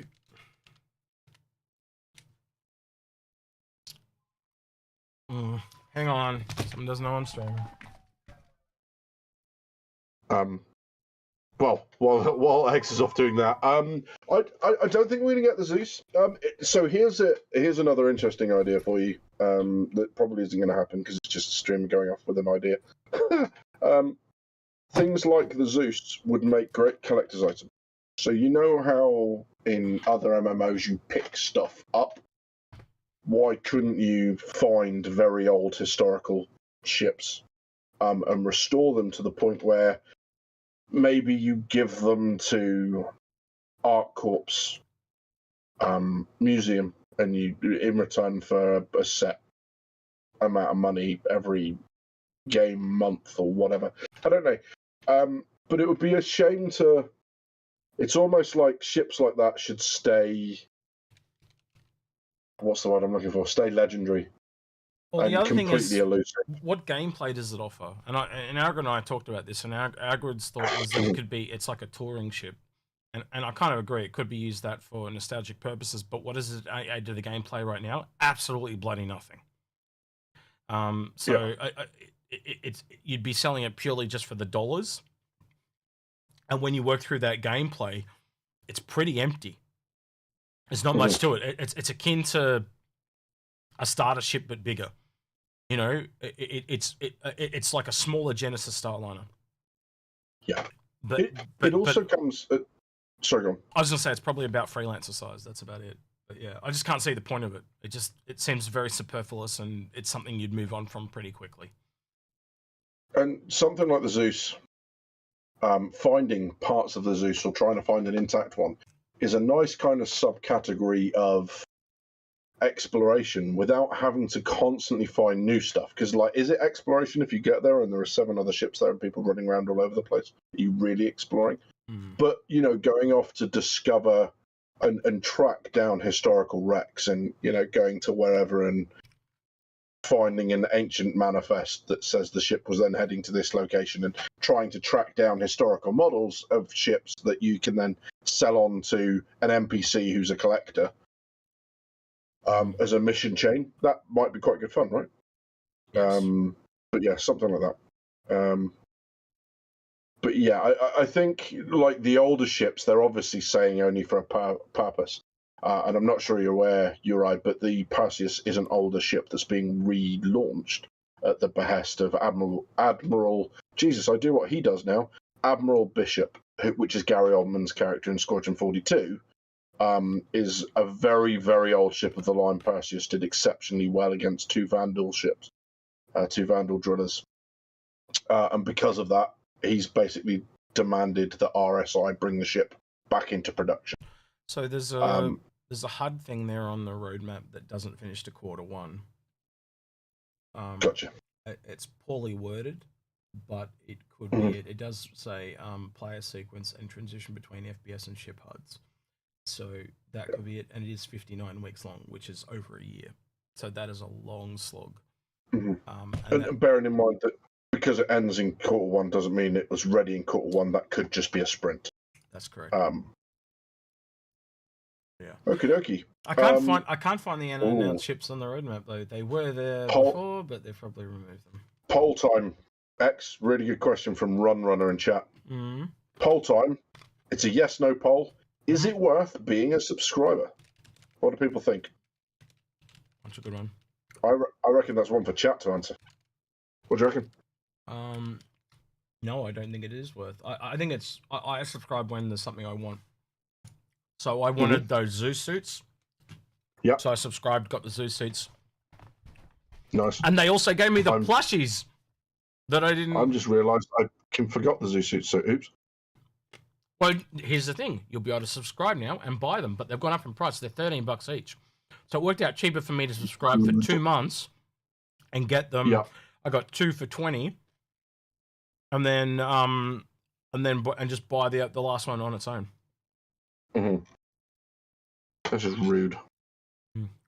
But once you've subscribed too, you can go back and buy all the other stuff. So maybe subscribing like 1 month a year is worth it. That's generally what I do. Like just subscribe once and then I go back and buy all the other shit that I wanted. I'm going to be honest with you, there wasn't anything I wanted from when I subscribed last September to this September. So, well, X and I had this conversation back when we first started talking, and I said that I was a subscriber because I enjoyed having the ship of the month because I don't have quite the extensive hangar that some people have. I enjoyed just being able to try all these new ships that maybe I wouldn't buy, but I'm more than happy to jump in one if you're going to give me one for a month CIG. Thank you very much. But X made the really good point of, well, if you're paying 10, 12, 14 pounds a month, if you save that, by the end of the year, you've got 120, 140, 160 quid. Which, if you do that over a couple of years, bearing in mind how long this game's been in development, there are very few ships. If you've been doing that since day one, there are very few ships that you can't afford. Yeah. And I've heard people go, oh, but it's what gives me PTU access. Then subscribe just for when it goes into PTU. Even then, you're only paying for 4 months of the entire year. They are not giving us a value proposition anymore. They now only do. They said originally subscriptions was to fund the shows. We only get 7 months of the year of shows. There are 5 months where they don't do shows. So I don't know. I know it's all about funding the game. I get all that, but you say one thing and you kind of do another. So they should be saying, well, now it funds this and this and this. You know, and it did also. I'm pretty sure it funded CitizenCons, but we haven't had a physical CitizenCon in a couple of years now. So yeah, and I'm going to be honest. Well, I don't think we should have many physical CitizenCons. They're not as good. They're too tailored to the people that are there, and it kind of excludes all the people that are not there. And let's be honest, there are more of us online at home watching than there are that are physically there. But yeah, you can't see it. But I'm staring at you, intently. And what, growling at me or what? Like, yeah, I like going to CitizenCon, but that's... Yeah, but not everyone can go, man. I've only went once. That rules, just like you said with the subscription thing, like some people can't afford to buy ships. What hope do those people that can't even buy a ship have to go you know... No, I'm not even talking across the world, like in my case, but like from Europe to England, some people can't afford that stuff. You can come and crash on my sofa. I'll give you a lift up. It'll be fine. All right, so it's no longer Badges. It's no longer a Badges Perseus live stream. It's an execute charity. Get my ass to CitizenCon. Yeah. All right. That's it. Yeah. Dodge that fucking bullet. I don't know. I think it would be weird though, because I think there'll be a few CIG employees that would not like me to be there. But we'll see. One day, maybe. We'll see. Yeah, you keep doing these crap polls. I don't think I want you there either. Moving swiftly on. Jay Wozinski says, Execute, would you ever consider smuggling a boreal stalker into the Astro pub? 100% with an SRV. Just pick it up and drop it right in. Yeah, and then hold the door shut and watch the hilarity ensue. Yep. Actually, even better, smuggle Paul into a boreal stalker's den. Wow. Or just the astropub. Just drag the whole astropub into the boreal stalker's den. Oh yeah, that'll work. I worry about how you're getting there, and I've just decided that I'm not accepting any drink you ever make me ever. Not unless it comes in a sealed bottle, because yeah, I don't want to get dragged into a boreal stalker's cave or other. Moving swiftly on. Okay, ganging up on me now. Okay, Aaron asks, do you think CIG made a lot of unnecessary work for themselves by creating lots of separate variants instead of base models and additions, or just going for modularity from the start? Oh, that's a tough one. I kind of actually like that there's a variety, because let's be honest, it's just like the real world. You know, we have modules and variants and modifications and stuff like that. I think the one exception is that we won't be able to modify it that much as players. So we can't like go, I've got my MSR and I want to put a custom rim, or you know what I'm trying to say, like a car. Yes. You can't kind of modify it yourself as you can. You can change the color and stuff. But that's probably the one thing that we're going to be missing. But yeah, variants is a cool thing. Do I think over time? I think they will go back and do variants over time as well. Yeah. It's just how long are they going to Yeah, take? and I think you're going to get competitors in each. So, you know, the Odyssey and Carrack are very clearly competitors. I think you're going to get that. You may well at some point get a competitor to, say, the Prospect. Yep. Or to the Vault. You know, and just that diversification and making that, because when you think about it, ships are likely to be people's the one thing that's going to keep bringing money in. And there's something really interesting that games struggle with, and World of Warcraft struggled with this for a long old time, and anything with gold bots, like EVE with their ISK bots, right, struggles with this. Yeah. You generally tend to have a spectrum of people that play a game, and you have there's two factors of it, and when you have more of one, you tend to have less of the other. Yep. So the people that have loads of time tend to have very little cash. The people that have loads of cash tend to have very little time, and that's because you're either off earning it or you're not. That's said in a nutshell. Yeah, 100%. Yeah, and that is a massive oversimplification, but the rule still holds true. Generally true. Yeah. And this is what World of Warcraft did. So they went, well, okay, we're a subscription model, but what we can do is for the people, and I was one of these, right? So I bought gold from WoW, and people go, why'd you do that? Because I was deployed for 6 months.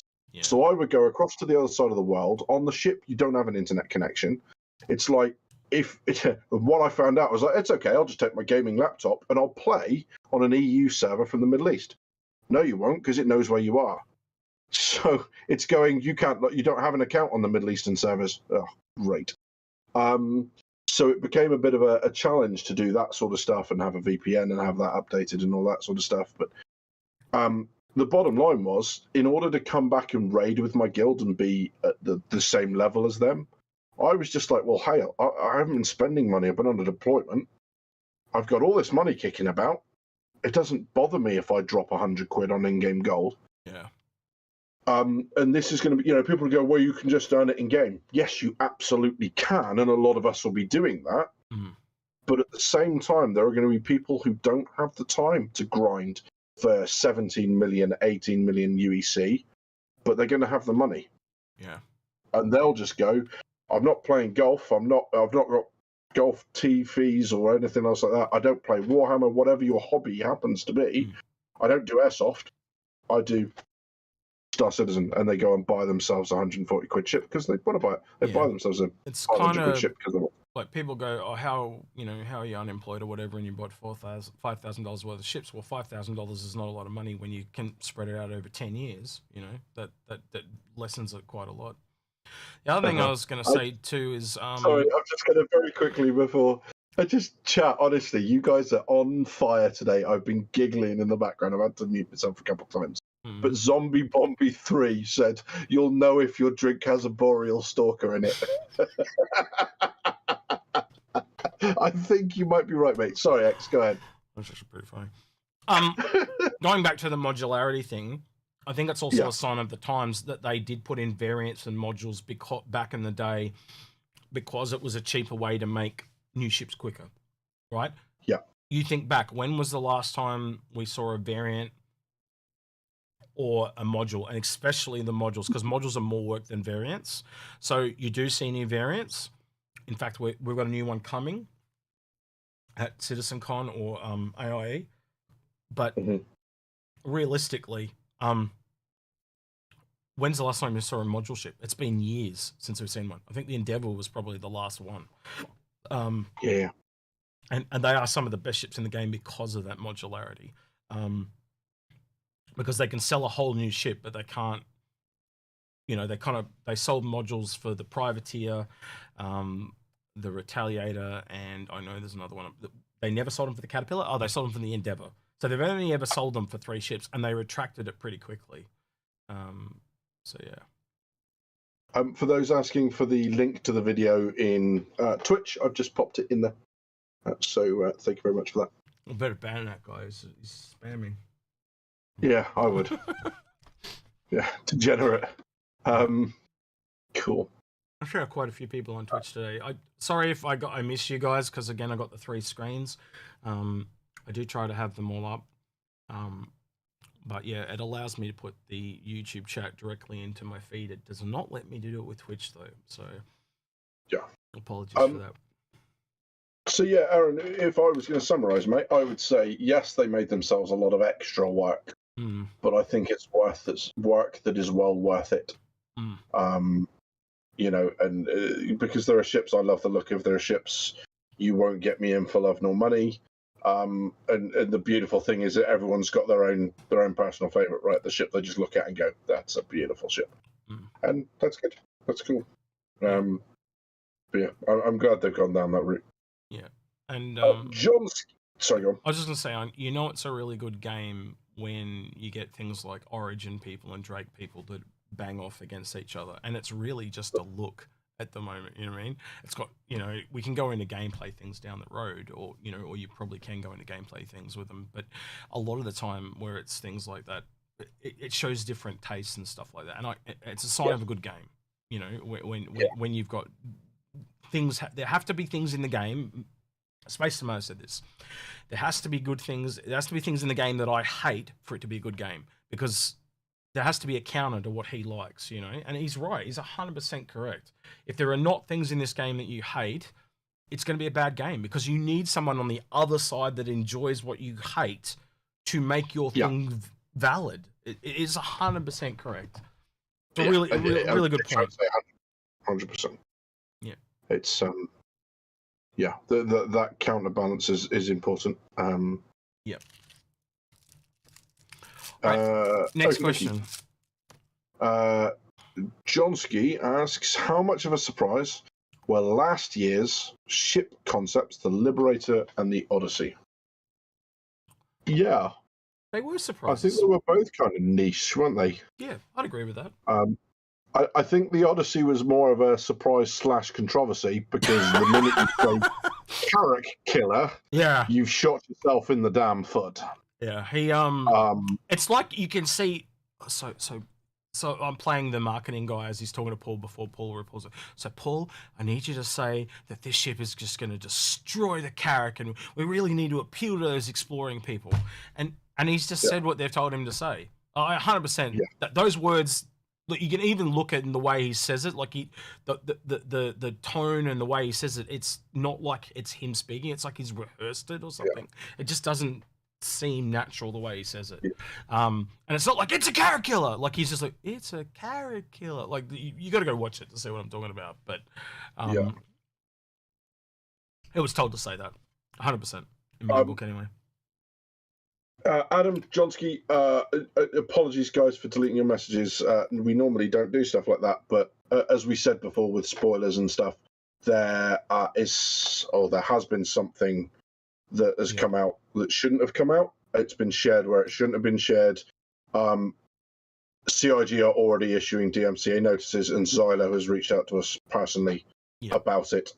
We won't be entertaining any more about it. There's something out there that shouldn't be there.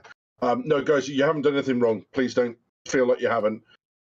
We just, like we've said, we've seen something, or some people have seen some things they shouldn't have done. And there's a possibility there for them to spoil stuff because they've seen more than they should. So, you know, we're going to respect CIG's wishes in this. we're not going to entertain kind of chats about what may or may not be in it or speculation. We'll just wait for it to go. All I will say is, no, Johnsky, you're all good, mate. The reason why we're deleting them, long story short, is we just don't want to spread that. The less it spreads, the less it gets out, the less it's spoiled for people. It's that simple. And the other thing is, guys, is I wouldn't even bother going looking for it now because it's in 320p. Yep. So you can't even see half of what's going on. Yep. So I wouldn't bother. I had it shared to me, started watching, realized what I was seeing, stopped, and that was that.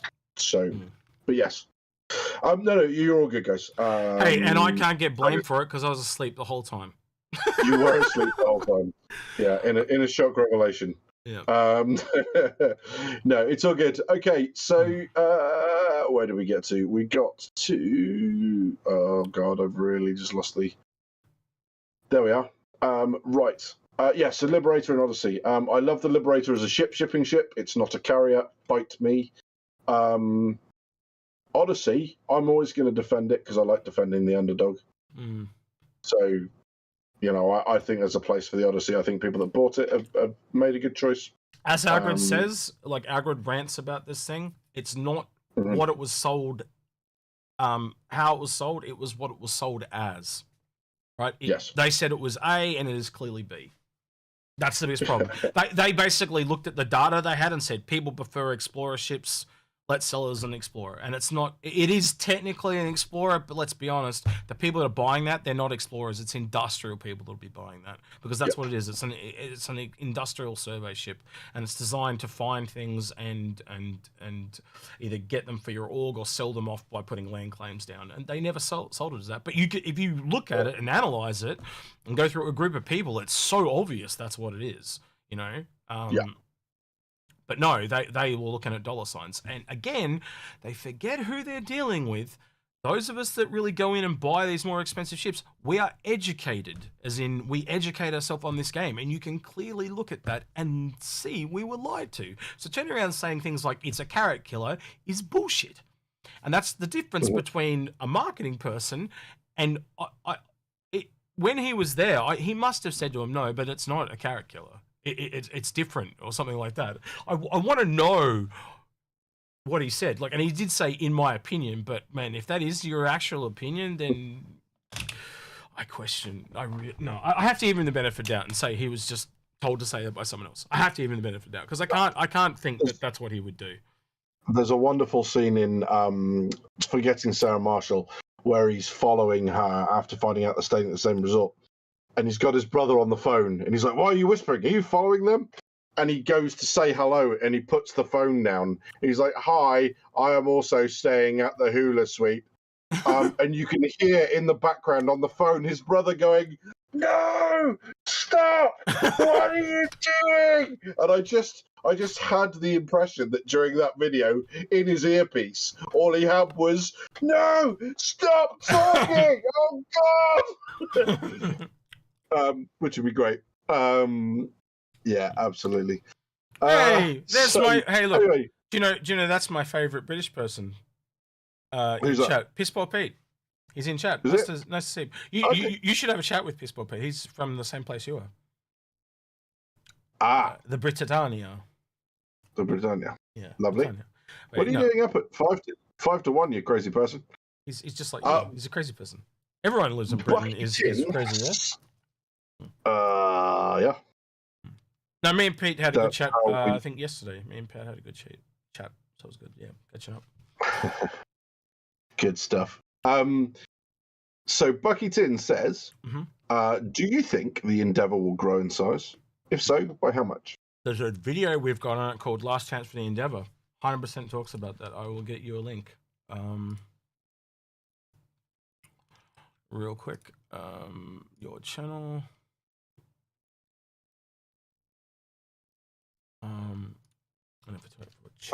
Interestingly, on that poll, 64% say no, it's not worth being a subscriber. 36% say yes. I did notice further up, someone said, there you go. The Smoke says, I sub to support the Flare and to get PTU. and the REC when the rental credits. I don't even think about ships of the month. So yeah, but obviously there's enough in there to have people subbing to it for completely different reasons. There are people that sub to it just to support the game. That's fine. And I think kind of goes a little bit back to, you know, what Badger said. Not everyone could financially afford that. So you do you, you know, like it's your money. You do what you want with it.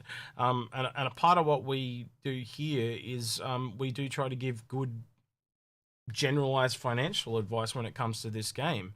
And we come at it from all different places. Like one of the things I talk about with me and Agrid, I came at it from being a very poor person and how to save money. Agrid came at it from the other way, like all the mistake. He brought too much stuff, and he kind of came at it from like, well, I've overspent. I could have done so much better. So it's completely opposite places where we came from, but you still come to the same point on how much better you can do. And what me and Agrid kind of try to teach is what we did wrong, right?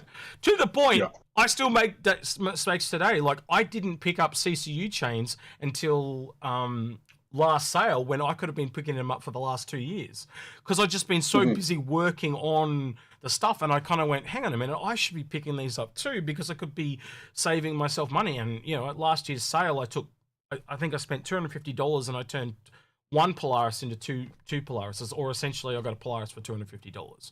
So but if I'd done that a couple of years earlier, I could have got it even cheaper, you know. So even still, only human making mistakes, and yeah, you know, we all are the worst people to take our own advice, aren't we? If you know the old cliche. So and I'm tempted to answer this question the next time it comes around in the stream questions, but we'll answer it now for the sake of continuity. Bucky says spam that question, sorry about that, lol. Yeah, I think it's likely to, because if nothing else because of the hanger module, because everything with hangers seems to have gotten bigger because of the metrics.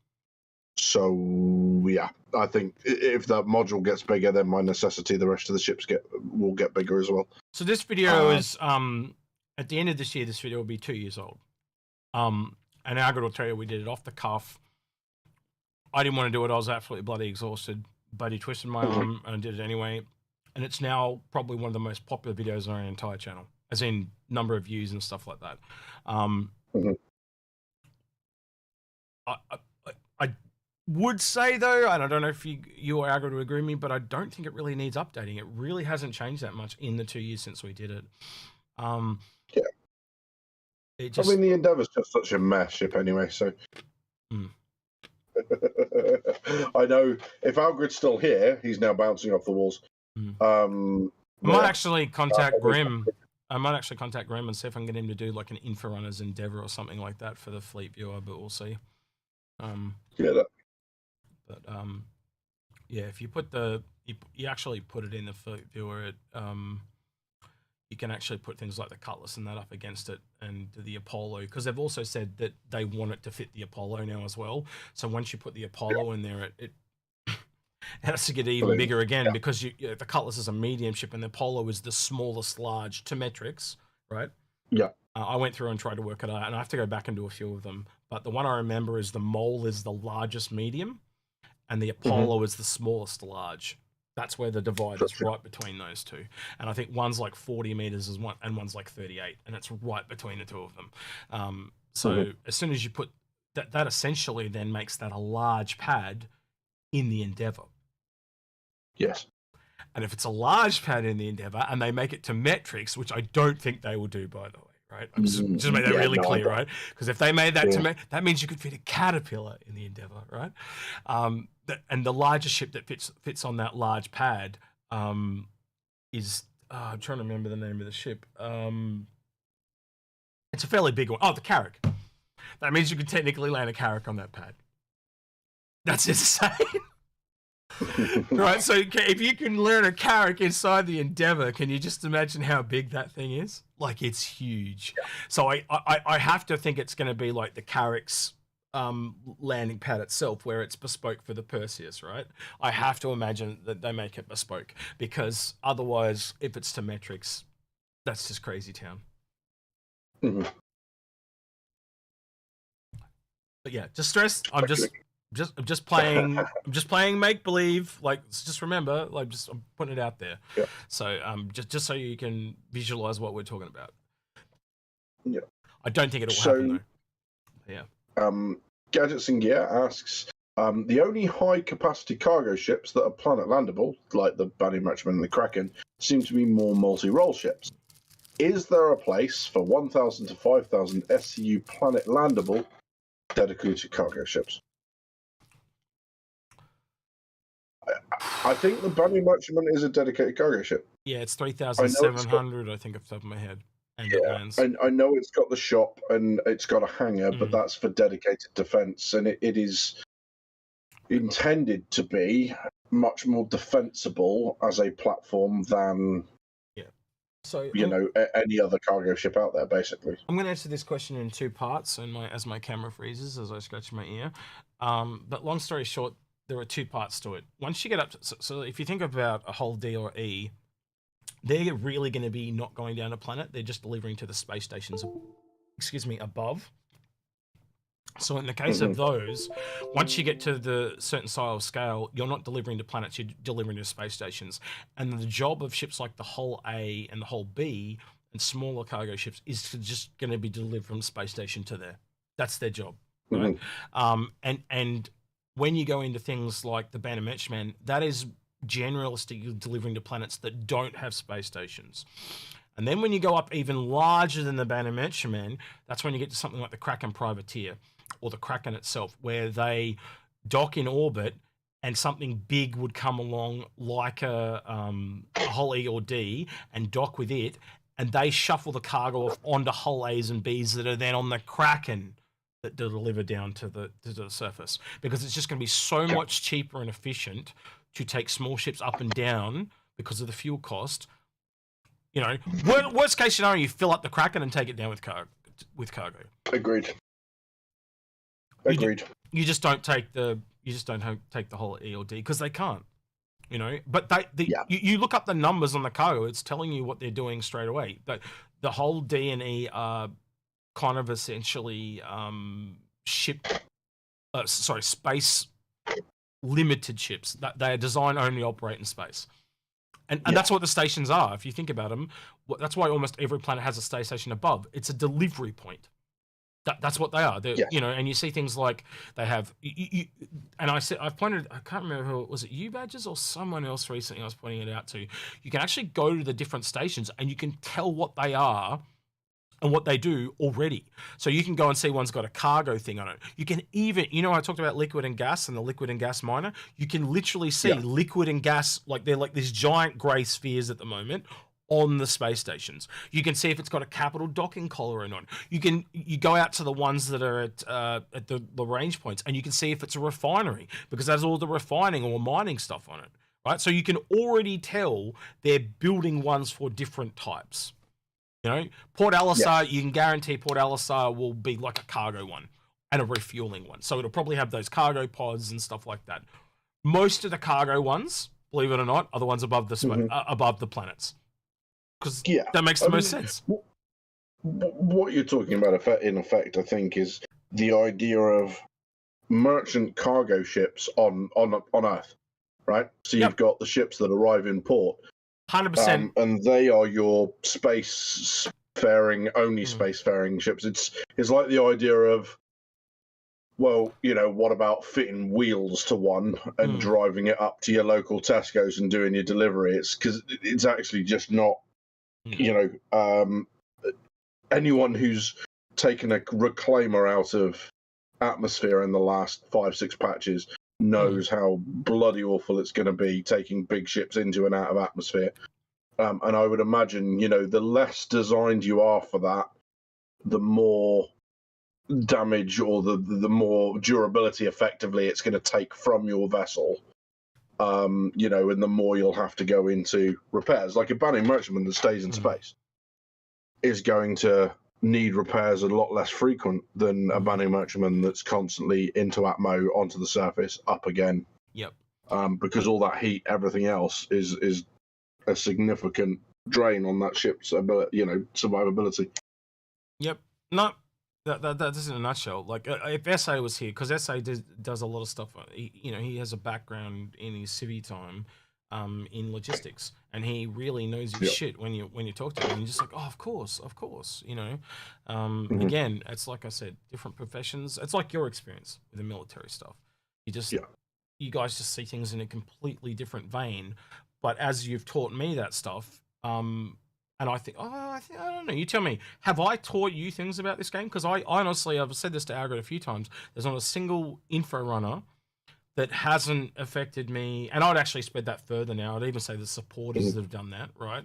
That hasn't changed my mind on something, or at least educated me, And we've rubbed off on each other, yeah? You'd have to agree with that. Yeah, absolutely.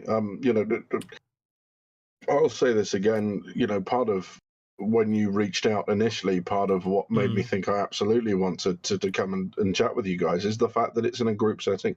So you're not just listening. My channel, it's me talking. So if I make a poor assumption, or it can be incredibly frustrating for the viewer to sit there and watch and go, yeah, but what about this? And no one says it. Where if you've got a group of people, you're much more likely to have your viewpoint represented by 3 or 4 people than it is by one dude gobbing off because he's got an idea. So yeah, and even within the military, I wouldn't presume ever to talk about what Osiris or SA do, because that's not. Well, it's different, isn't it? My thing. Well, you're Navy. You're one of the few Navy people we have, and I've learned there is a very big difference between the three and how they operate. And again, from an outsider, civilian that I came in from, I just assume they're all really similar. It's like one's on boats, one's in cars, and one's in planes. Whoop-de-doo. And but it's not the case. It's very different to how things operate. And you wouldn't, as I said, as an outsider, you just don't see it until it's explained to you. And that's a human nature to make assumptions and be arrogant. And it's very humbling being in the group. I've learned it's changed me as a person, believe it or not. And it's been very good, very, very good. And I would highly recommend it. I did a poll there, by the way, that was, do you guys want to watch CitizenCon with us? So I was intending to stream with Algrid, but he had unfortunate computer troubles.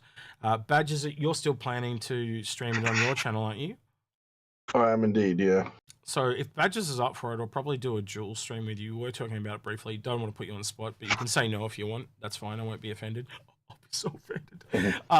But yeah, so if he wants to stream it on his channel, we can probably sit in Discord together and just stream it out if you want to do it that way. It's up to you though. But we probably won't be on camera. We'll just be on voice. And I'd like to get. You don't get a lot of time to discuss between the panels, but again, if we can have the text chat up like in YouTube while it's going, we can probably talk in text while while they're talking, so we're not talking over top of each other. So I think that'd be a really cool thing. So we'll probably be more in chat, and then maybe between the panels, just you and I talk, and again include everyone in chat if you feel that way, because that's how I'd like to do it. But yeah. Maybe we'll talk after. I've put you on the spot, so we'll talk after the show. Okay. But yeah, that's what I'd like to do. I'll even extend that out to you, Pete, if you're around. If you want to join me in Badges, you can stream it on Twitch and join us. And any other content creators that are here, I'm happy to dual stream. And I think it's like Pete Badges. said he can't watch it at all tomorrow, or he can't watch it with us in chat. But yeah. Okay, cool. But yeah, just anyone that, because again, that group setting, until you've experienced it, you just can't beat it. Especially when we do the speculation stuff, like running stuff through multiple people's brains is just, it's brilliant. Yeah, no worries, Pete. I'll never offer again! No, that's fine. All right, next question, because we are quickly coming up. Actually, we are past time, but so rapid fire the rest of them, please. All right. Yeah, we've got a lot, mate. Okay, Mooncat says, when we get AI crew, CIG said each game package on our hangar will equal 1 additional permanent crewman to follow an agent smith into. We've seen consistent AI work. How much more to crewman? Without getting into an argument again with our grid, I will say I think this is still up in the air and subject to change. Would you agree with that, Badges? Yeah, I think whichever way it goes, it's going to be the server and networking stuff that's going to drive this. Because to have AI crew requires a high tick rate because they've got to be responsive when we tell them to do things. You know, if you require them on turrets, you can't deal with them not doing anything for the first 20 seconds of you being attacked because the server can't handle it. You know, they're going to need to be in a good place before they implement this stuff. And as we all know, it ain't at the moment.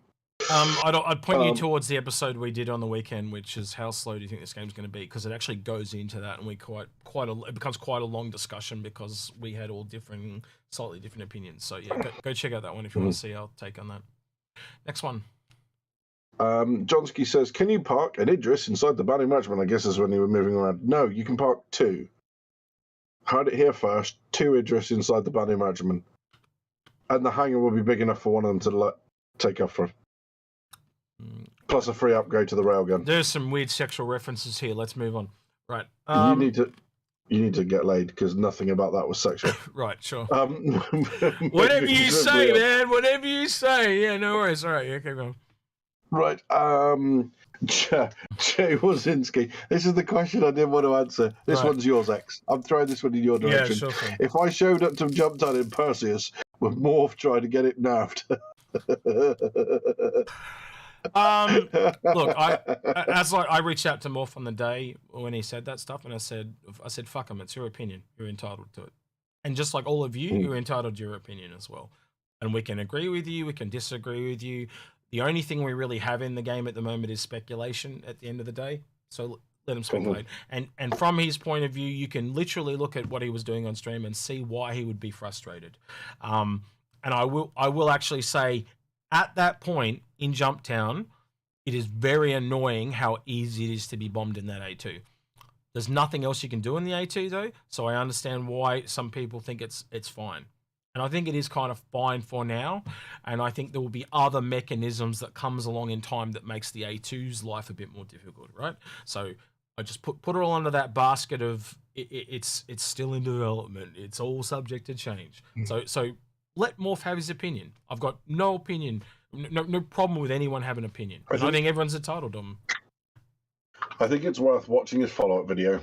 I think the unfortunate thing about streamers in particular, you know, I do more video content, you know, as do UX, but the thing about streamers is that you react at some stage because you're angry, and that suddenly, for some reason, becomes your point of view on something, and nothing you say will change that.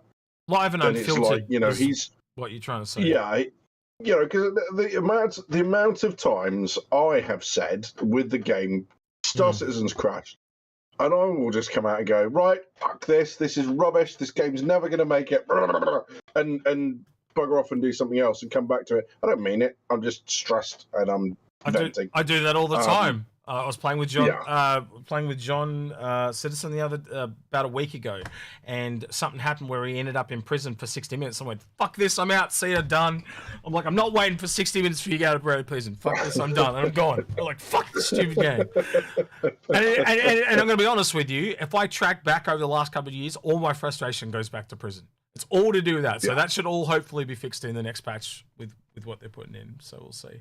Yeah. All right, next question. So, you know. That's it. Okay, so there's a couple of questions. I'll just group them all together. Rum Runner, what name for badges is Perseus? Jock Cop asks. Well, no. Nice name, no. Hang on, because he says suitably Royal Navy name for Perseus badges. Question mark. It's literally the same thing, right? I think it should be this, right? And you guys correct me if I'm wrong. I can't do a poll for this. Or we can probably do a poll on it. But what I'm thinking is... No, hear me out. The person that gives you the biggest donation to your Perseus can name it. No, you can take your donations and you can jam them. Dude, what if someone just out and buys you the Perseus? He's still not naming it for me. I'm gonna do a poll. I'm pimping my Perseus out to you. No, you can fucking do your poll all you want. Jesus Christ. The person if that I donates the most I can imagine. to badges. I can imagine, right, at the end of this year, I'm going to do like my roundup for the year. And I'm going to be sat there going, so, I started this year with no Perseus. Now, I have 27 of the fuckers. And I didn't get to name a single fucking one of them. This is Badgie McBadgerson. This is Boaty McBoatface. Oh my god, just no. So I do have a name in mind for my Perseus. Wait, name it if it is available. Nope. Name it if. Nope. I know it's available. So. No, I meant as in the person. You will find it in Warhammer 40,000 lore. I will not be drawn on it any further. So there. If it was a suitably Royal Navy name, some of the greatest naval ship names are things like the Warspite, the Indefatigable, if you like your history, the Dreadnought. But for those who remember the cartoon, Bucky O'Hare, and the Space Toads, it's the Righteous Indignation, and that's not a bad name either. I don't know about Argrid, but I'd be willing to Argrid if I got a Perseus. I'd have to actually kind of get one. But Argrid, how about the second and third person get to name ours? So I'll let you go last if you want, or second, you can pick. But they get to name our Perseus just to help badges out. But it's up to you, Argrid. Argrid's probably sweating in his boots right now. Yeah. Oh god, yeah. What's this Day of the Virus stuff? There it is. I just want to leave that back open, playing in the background. But yeah, so yes, there will be the suitable Navy names: Warspite, Indefatigable. I'll see what else I can dig out. There's certain names that we definitely don't take now. I suppose Ark Royal would be kind of the damp squib. Do you know what? Just sort of. Because it's like 65-40 or whatever, the person that wins could just say, no, badges, I love you too much, you can name it yourself. They can do that. Oh my god. There you go. So now it pits the people that want to call it something crazy against the people that want you to do your own thing. Marek is literally, thank you very much for the super chat, mate, but he's literally rickrolling me with Perseus names. Never gonna give you up. God, I hate you lot sometimes. Yeah, right, moving swiftly on. My other Perseus is an Aurora. Jay Wazinski says, Endeavour killer when? ? I mean, pick a ship. It's probably an Endeavour killer. Well, the Endeavour killer. Well, okay, Aurora. So it's probably at some point they'll split it up to separate things. So you'd get a capital medical, capital science. That it's like we said before about the Prospector and other vehicle will all eventually get a competitor. Sorry. Reliant Core. I'm just saying ship names because basically anything can kill an Endeavour. Funny. So there. But you get what I mean, right? They'll eventually have replacements, and so a lot of those modular ships will split up. There'll be new variants. There's going to be a lot of crossover eventually. You get your default 200, but they're going to come back and probably add another 100 that cross-pollinate across everything. So don't rule anything out on the timeline of what, we got the start of the game. We got all the game afterwards as well. You got to put that into account as well. But yeah, the Endeavour, that's going to be a while away. A while. I think. It definitely wouldn't be the Hood. But yeah. Oh god. Beeves channel, thank you very much, mate. But honestly, guys, stop it. I really appreciate it, but stop it. Oh, this is all UX, honestly. Fucking. It's not all me, man. People actually like you. Oh, how dare people like you? Oh my god, what are they gonna do? Oh shit, game over. Dude, take when it. I People meet like you for man. the first time, I'm going to get a pair of clippers, and I'm just going to take one divot out of your beard and make you shave the rest of it. Right, okay. Just because. Oh, Bellerophon. Good call, PG Diesel. Bellerophon is a good ship name. Well, like see, that. there you go. Like, he might be... Bellerophon is a... You know? So maybe that's another thing we can do. We can work out what you're going to call it on stream. So if it's not the person picking it, maybe we can do a vote for it or something like that. You can, That's true. You know, so you know, we want a name that everyone likes, but Badges is all. But maybe we can drill it down to 3, and Badges gets to veto. You know, he gets to pick the last one or something like that. Sandgroper, I know you're on Twitch, but I can still see you. You absolute menace. Sandgroper's over on Twitch saying HMS cockchafer. I just read it. About right. Yeah, I just read cheers, it. Mate. That's it. Yeah, thanks. I read out so chat can see it. Yeah. Anyway, moving swiftly on. So that's an awesome name. Groper says CCU chain for Perseus. CCU Perseus chain for Badges. Let's put a pin in that and have a look at IAE when we get some more war bonds and stuff. Who said and that? We'll look at. So Sandgroper said that over on Twitch. Quiet, Sandgroper. I'm gonna put the beer emote reaction thing under it so you can see it. God, I can't talk because we're. There you go. Okay, we'll have a look at that at IAE and see where we go. Benji M says, in a persistent verse, how often should harvestables spawn in a region after being mined, picked, and salvaged? Days, weeks, months, years. Just on a variation of the above. Just on a completely different note, I'm going to bring this down here so you can see it, Badges. But that's actually a brilliant idea, what you just said there. If we just actually make a cross emoji, we can actually cross them out as we do them.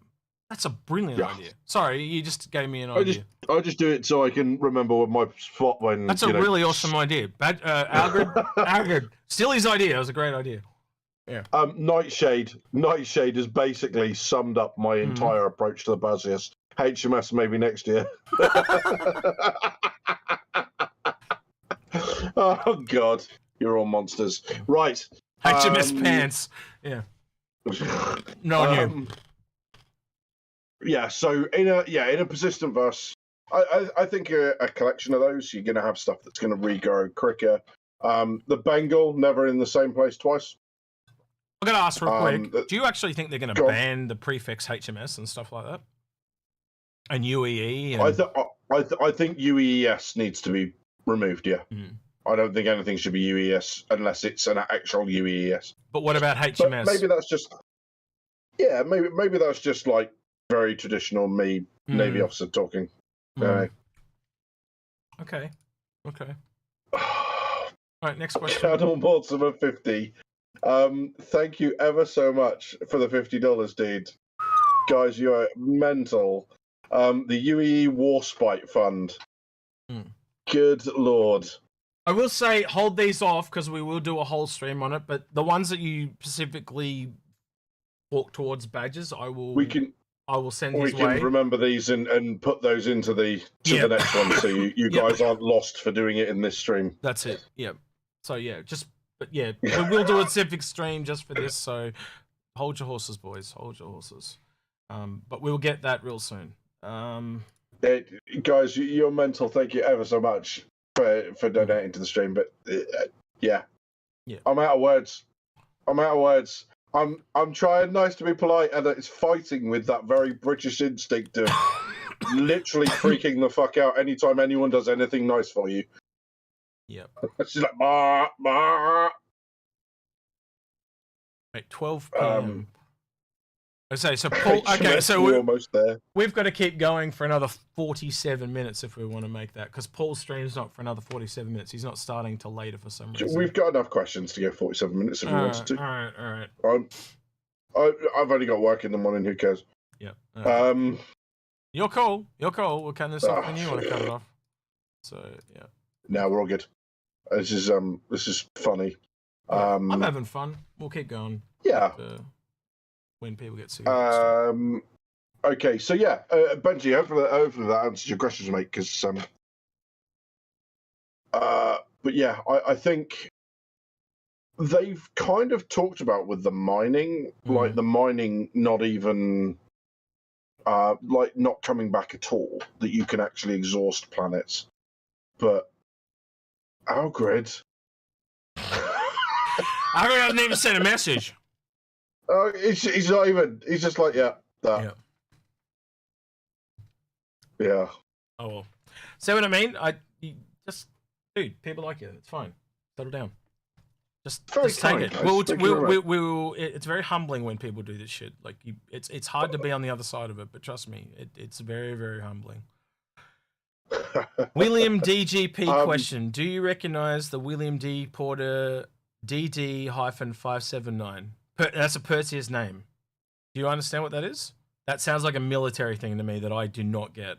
Yeah, so I do recognize the name. I can't tell you for why. What I do know about the US is they don't just name their ships after US heroes. They also name them after other stuff. So I'm going to Google that unashamedly. Do you know? But, obviously they've got like the USS Winston S. Churchill and stuff like that, which is obviously not an American. Do you know what my favorite one is? And I can't even. It's just the name, and I think it might be a tip of the hat to the Tiger Claw, but it's in Japan. It's called the USS Kitty Claw. Is it Kitty Claw? Kitty Claw. I think it's called Kitty Claw, and it's an actual carrier called the USS Kitty Claw. Man, I'll have to look it up now. USS Kitty Claw. I think that's what it's called. Nope. They gonna lie right to me. No, there it is. Wasaba Kitty? No. USS Kitty Hawk is what it's called. Kitty Hawk. See, there's probably 10 people in chat screaming at me because I got it wrong. Let me see. Yep. There's one person, but there was someone there correcting me. But yeah, Marek, yes. I'm beginning to Guys, I'm just gonna link you the wiki page because if I read this out, you're gonna think I'm making it up. Link it to me and I'll open it. Just we'll link it in chat and I can open it from chat. Yeah. So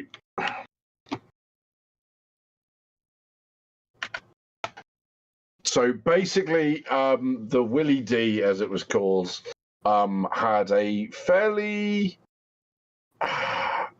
interesting 3-year career during World War II, where it did some really, really, really strange things. Did you link the best one? So I'm gonna give you this one.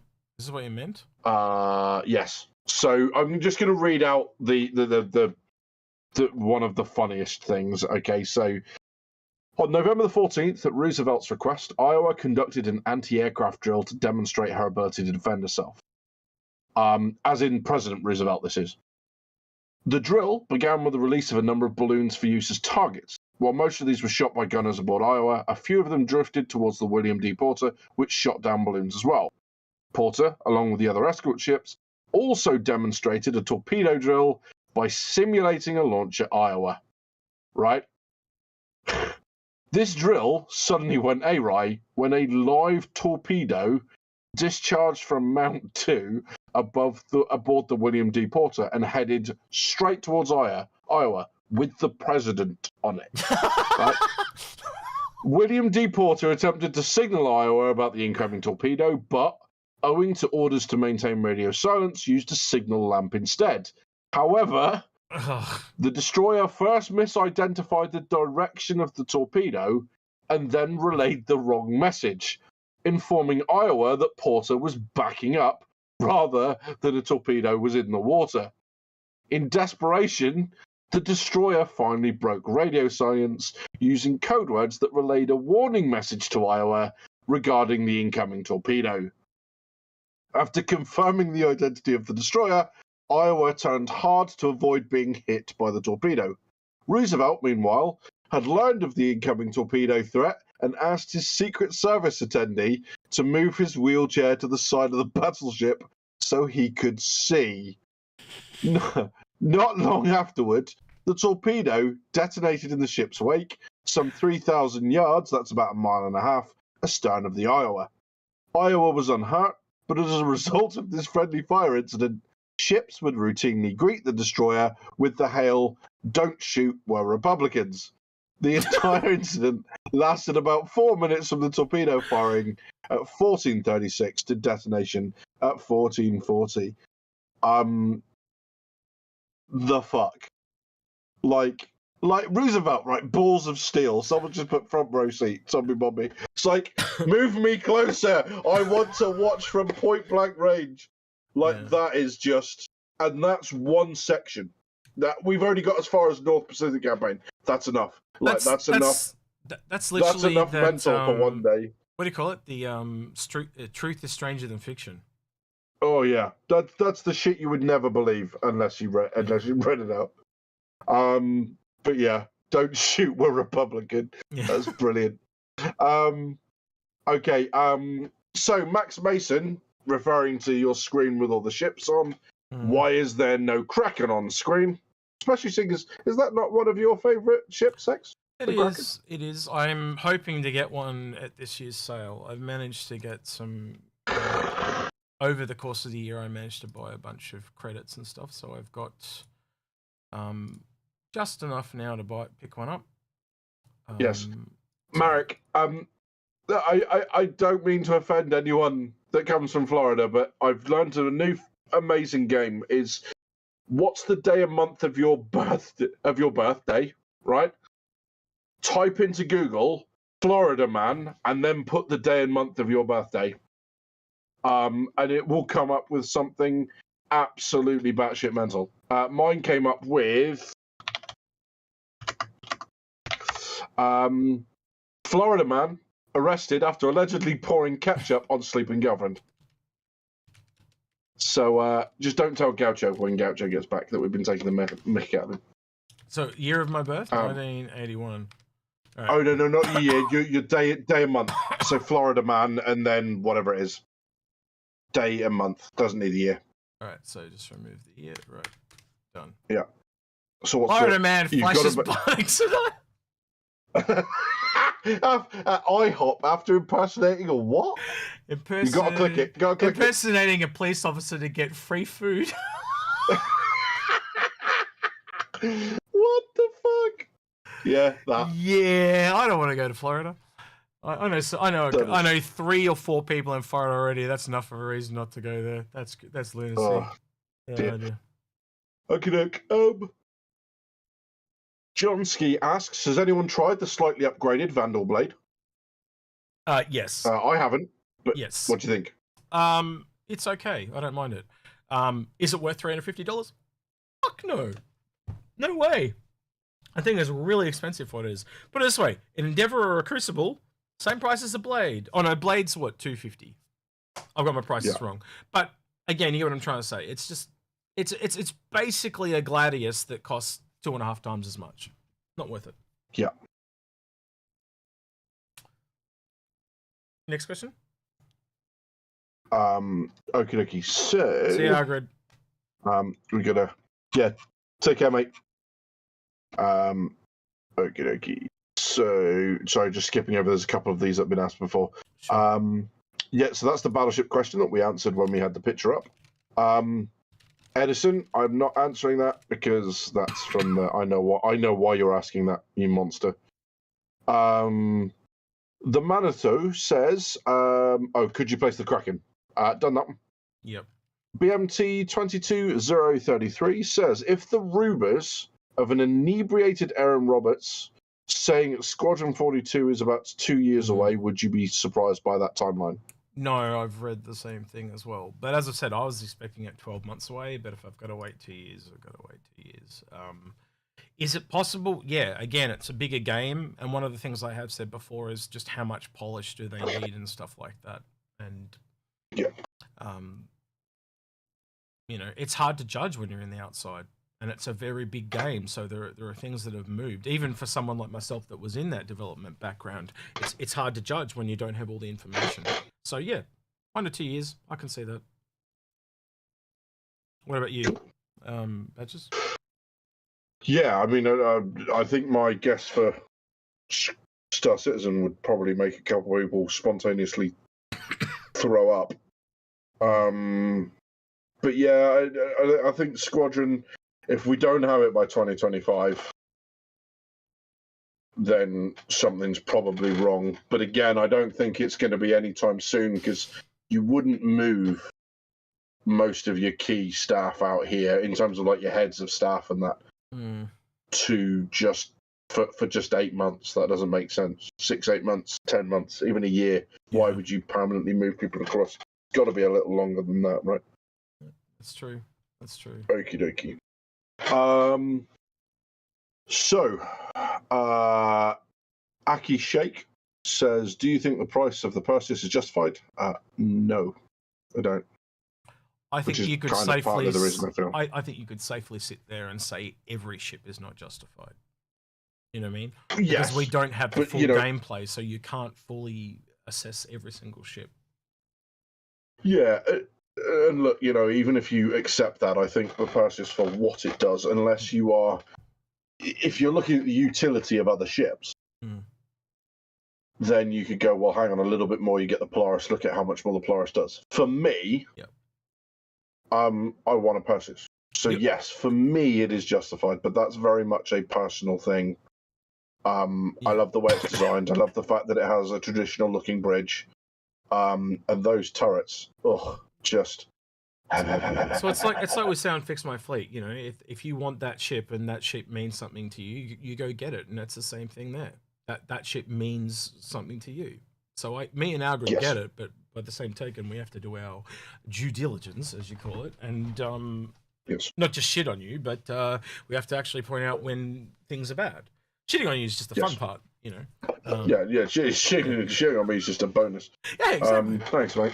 Yeah, you're welcome. Yeah, anytime. Thanks for that. Yeah, no worries. Oh, dear. Dick. Okay. Norse Nova says, any idea when we can expect ships to go up for sale at CitizenCon? Usually it's like that day. Yeah, usually it's just like about an hour before they go up. Because usually their start time is like, say they say 8, and traditionally it's been delayed by an hour because of problems. Like they'll say starting at 8, and it'll start at 9. And it happens quite a bit. Like I'm almost expecting, just so you guys know, on Sunday I've got to be up at 1 a.m. my time for that, and I'm expecting them to fuck me over as they do every year with this stuff, and it'll start at 2 a.m. So we'll see. We'll see. Yeah, I think just responding to Fishy 2951 in chat, I think those bespoke ballistics are going to be its secret strength, mate. Oh yeah, genuinely. Essentially, it's like it gives the ship the ability to change guns on the fly. No ship can do that right now. They have to literally land and change their guns. So if you have the ability just to change ammo and it essentially changes the gun type, that's huge. Yeah. But that also means that ship will have an inherent weakness. And I think we've said this before, it's only got a crew of 4, but that's because it's got less crew, because it means it's got to rely on other ships around it as well. Yeah, it's a crew of 6, but the fighters are it's very obvious weakness. Yeah. But you put that with a Hammerhead and Perseus together, that's all of a sudden a very strong combo.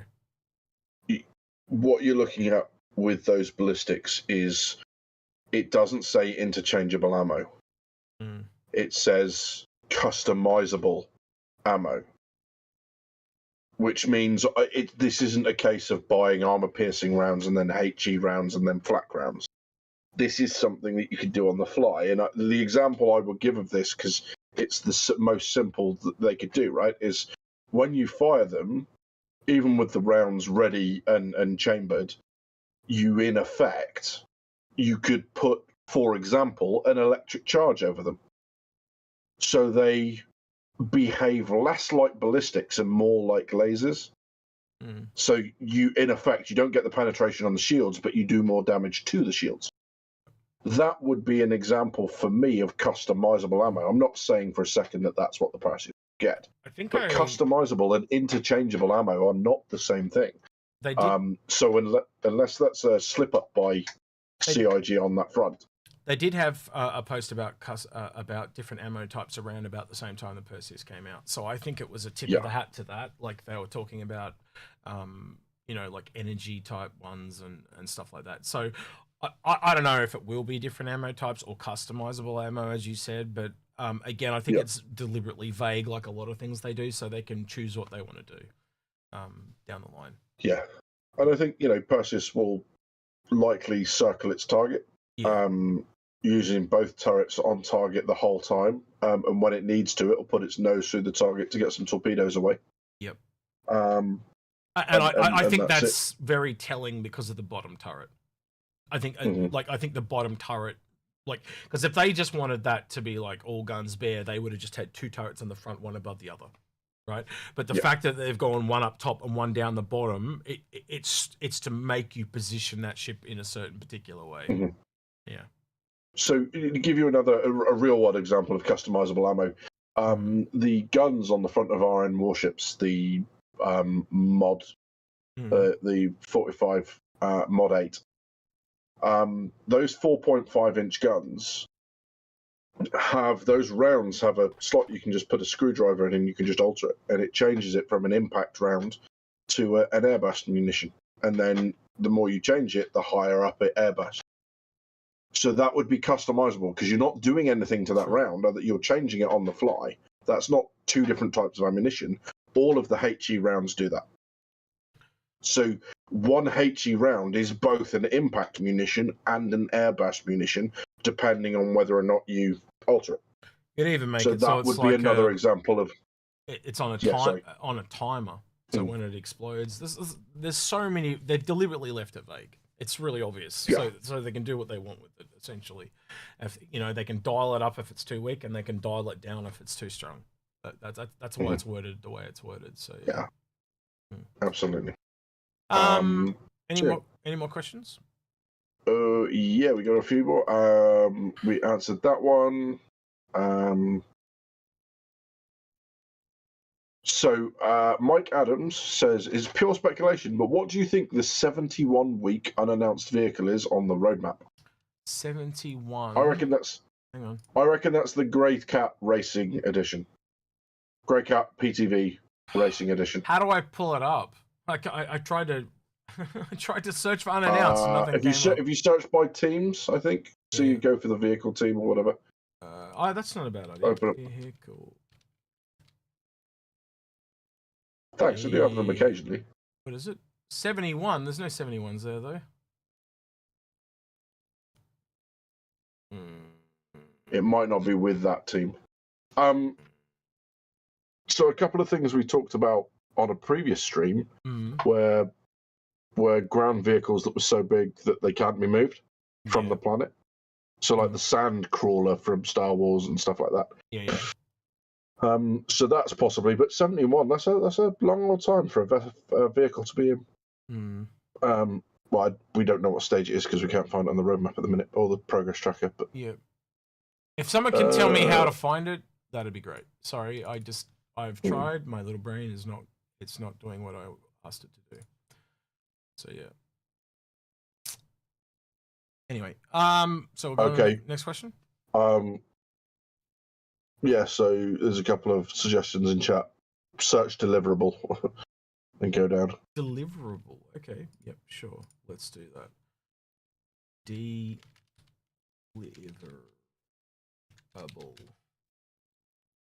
And I clearly can't spell it. I don't. DELIVERABLE.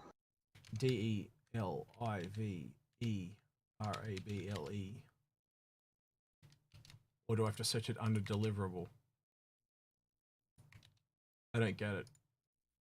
Doesn't show shit. Was that a joke? I think that was a joke. I think we're being trolled. Possibly. Yep. Second I stop sucking lozenges, I start coughing.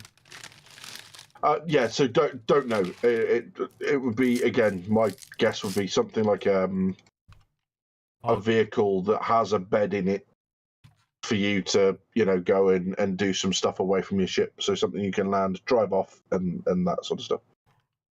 No, sorry, Mike, you meant being trolled in terms of how to find it rather than trolled in terms of. So we said go to deliverables and scroll down to it didn't exist. Yeah, hang on. I'm going down to you. This is what I just read what he said in chat, so I'm going to look for it now. But that just is a sign of how big this roadmap's become. It's really hard to find stuff now. Here we go. Done, because you're looking for 71 weeks, aren't you? Yeah. So probably going to be the whole damn thing. So we're looking for stuff that ends around here for AIE. So here's one. There's another one. Unannounced vehicle, 41 weeks, 30 weeks. There's another one. Nope. Spice harvester. Mining crap. That's kind of it. So yeah. There's only really these two. One looks like it finishes right, like, look, because where it sits right there, that's right on anniversary sale, and this one finishes right at the end of October. Technically, that's not out yet then, because we're like right here, like it's the end of this month. So yeah, that's a tough one.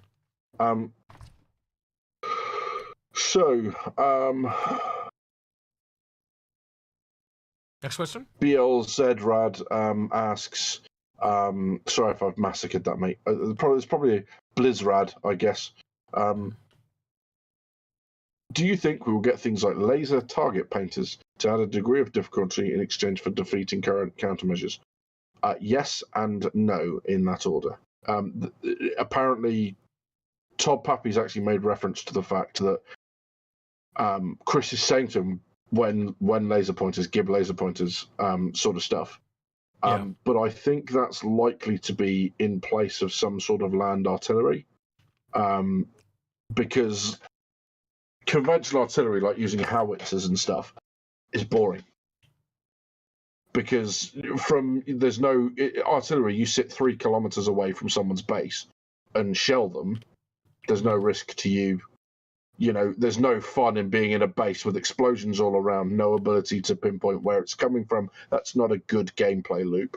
What would be is you've got a Spartan style or an Anvil style Spartan style carrier, whereas instead of a troop transport, you've got a bunch of like missiles, but you need to laser point for them. So now, as I'm being attacked in my base, I've got to find the spotter. Yeah, that's what I was about to say. So you flip your vision to infrared. I can see the laser coming down. I know where they are. I start putting rounds up there. They take cover. The vehicle can't fire now because it's lost its laser designation. And that's a more engaging gameplay loop for everyone. Because how would you counter that as the spotter? Well, you bring a sniper with you to keep people's heads down. Yep. And you can see that the gameplay loop builds, and it's like, well, how would you counter that on the ground? Well, you'd start popping smokes, or some sort of deceptive countermeasure for you to go. So that'll be quite good fun. Yep. Then it becomes a game of whack-a-mole as the different teams pop up with their lasers and they. Yeah, you get games like Hell Let Loose, like Squad, where you have artillery, and that's good fun because you've got to figure out angles. You've got to use the mil-dot system to figure out range, and there's a bit of mental math involved in that. That can be, I say, fun. Math, I wouldn't call it fun. It's incredibly satisfying when you get it right. But that's in a game where respawning doesn't matter, really. Not to the extent that it's going to matter in this game. So, whilst it's fun, also, the 7th time you get mortared to death and you don't know where the rounds are coming from in Star Citizen, and now your clone can't be used anymore, that's just going to be dull. So I think they're going to have to be careful with that sort of stuff. It's the same sort of reason we don't have orbital bombardment, right? Because it's just what you do with that. So just going back, he did say a 71-week vehicle. Yeah. That's over a week and a half. That's over a year, and that's about a year and 20. That's almost a year and a half. Almost. Yeah. Wow, and look where it's coming out. An industrial ground vehicle, potentially. Mid next year, I would argue they would hold that off to CitizenCon. What about a ground miner that actually deploys parts as part of your homestead? So it deploys a mining silo or a mining... Yeah, it sounds, whatever it is, they've obviously got functional parts to figure out. Oh man, it could be anything. It could be, you know, a new mining ship, it could be the Apollo. It could be anything. You just don't know. They say they're unannounced. They're unannounced vehicles, so they've got to be new things. So again, like that episode we did where we kind of broke it down and showed you can see what a lot of the missing ships are. Go back and take your pick. Because, and I would say if you were looking at things that are coming up on the roadmap for mid next year for professions, hacking, repair, anything else they bring out in that time. Yes, Benjamin, it is. That's a good point. May, June, Invictus. Oh, that's true. You know, sorry, I was wrong. No, it's in May, so it's before that. Invictus is in May, so it's just. I want to be wrong. Yeah, I want to be wrong. Let me just put it that way. I want to be wrong. Yeah, we'll leave it at that.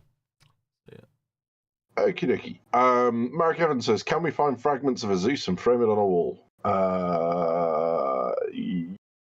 Yeah. After the charity live stream, we'll probably find fragments of a Marek that Badges has framed on his wall. But yeah. I was watching CIG. Sorry, Duke Riggs asks. I was watching CIG showing the development of the Banu merchantman, and they said it has a fuel scoop. What other ships have a fuel scoop besides the Gemini? So the Starfarer Gemini, and there's some racing ships with scoops, isn't there? So the Starfarer is because it actually is a gas liquid miner. The 100i series has a scoop, and Algrid would have been the person to ask this because the scoops is more of his thing. I do know some of the racing ships have it, so I do think the 315P's got one. I do know the Origin Mustang originally had one. I don't think it does anymore, and the Gamma might have one, but it's been a while. And the last one is the Banner Merchantman. That huge big thing that comes down the bottom is now a fuel scoop, which is. Does that make it the most efficient cargo ship in the game? I don't know. But I have to say, for the size of the scoop, man, that better catch a whole crap of stuff. Yeah. So yeah. The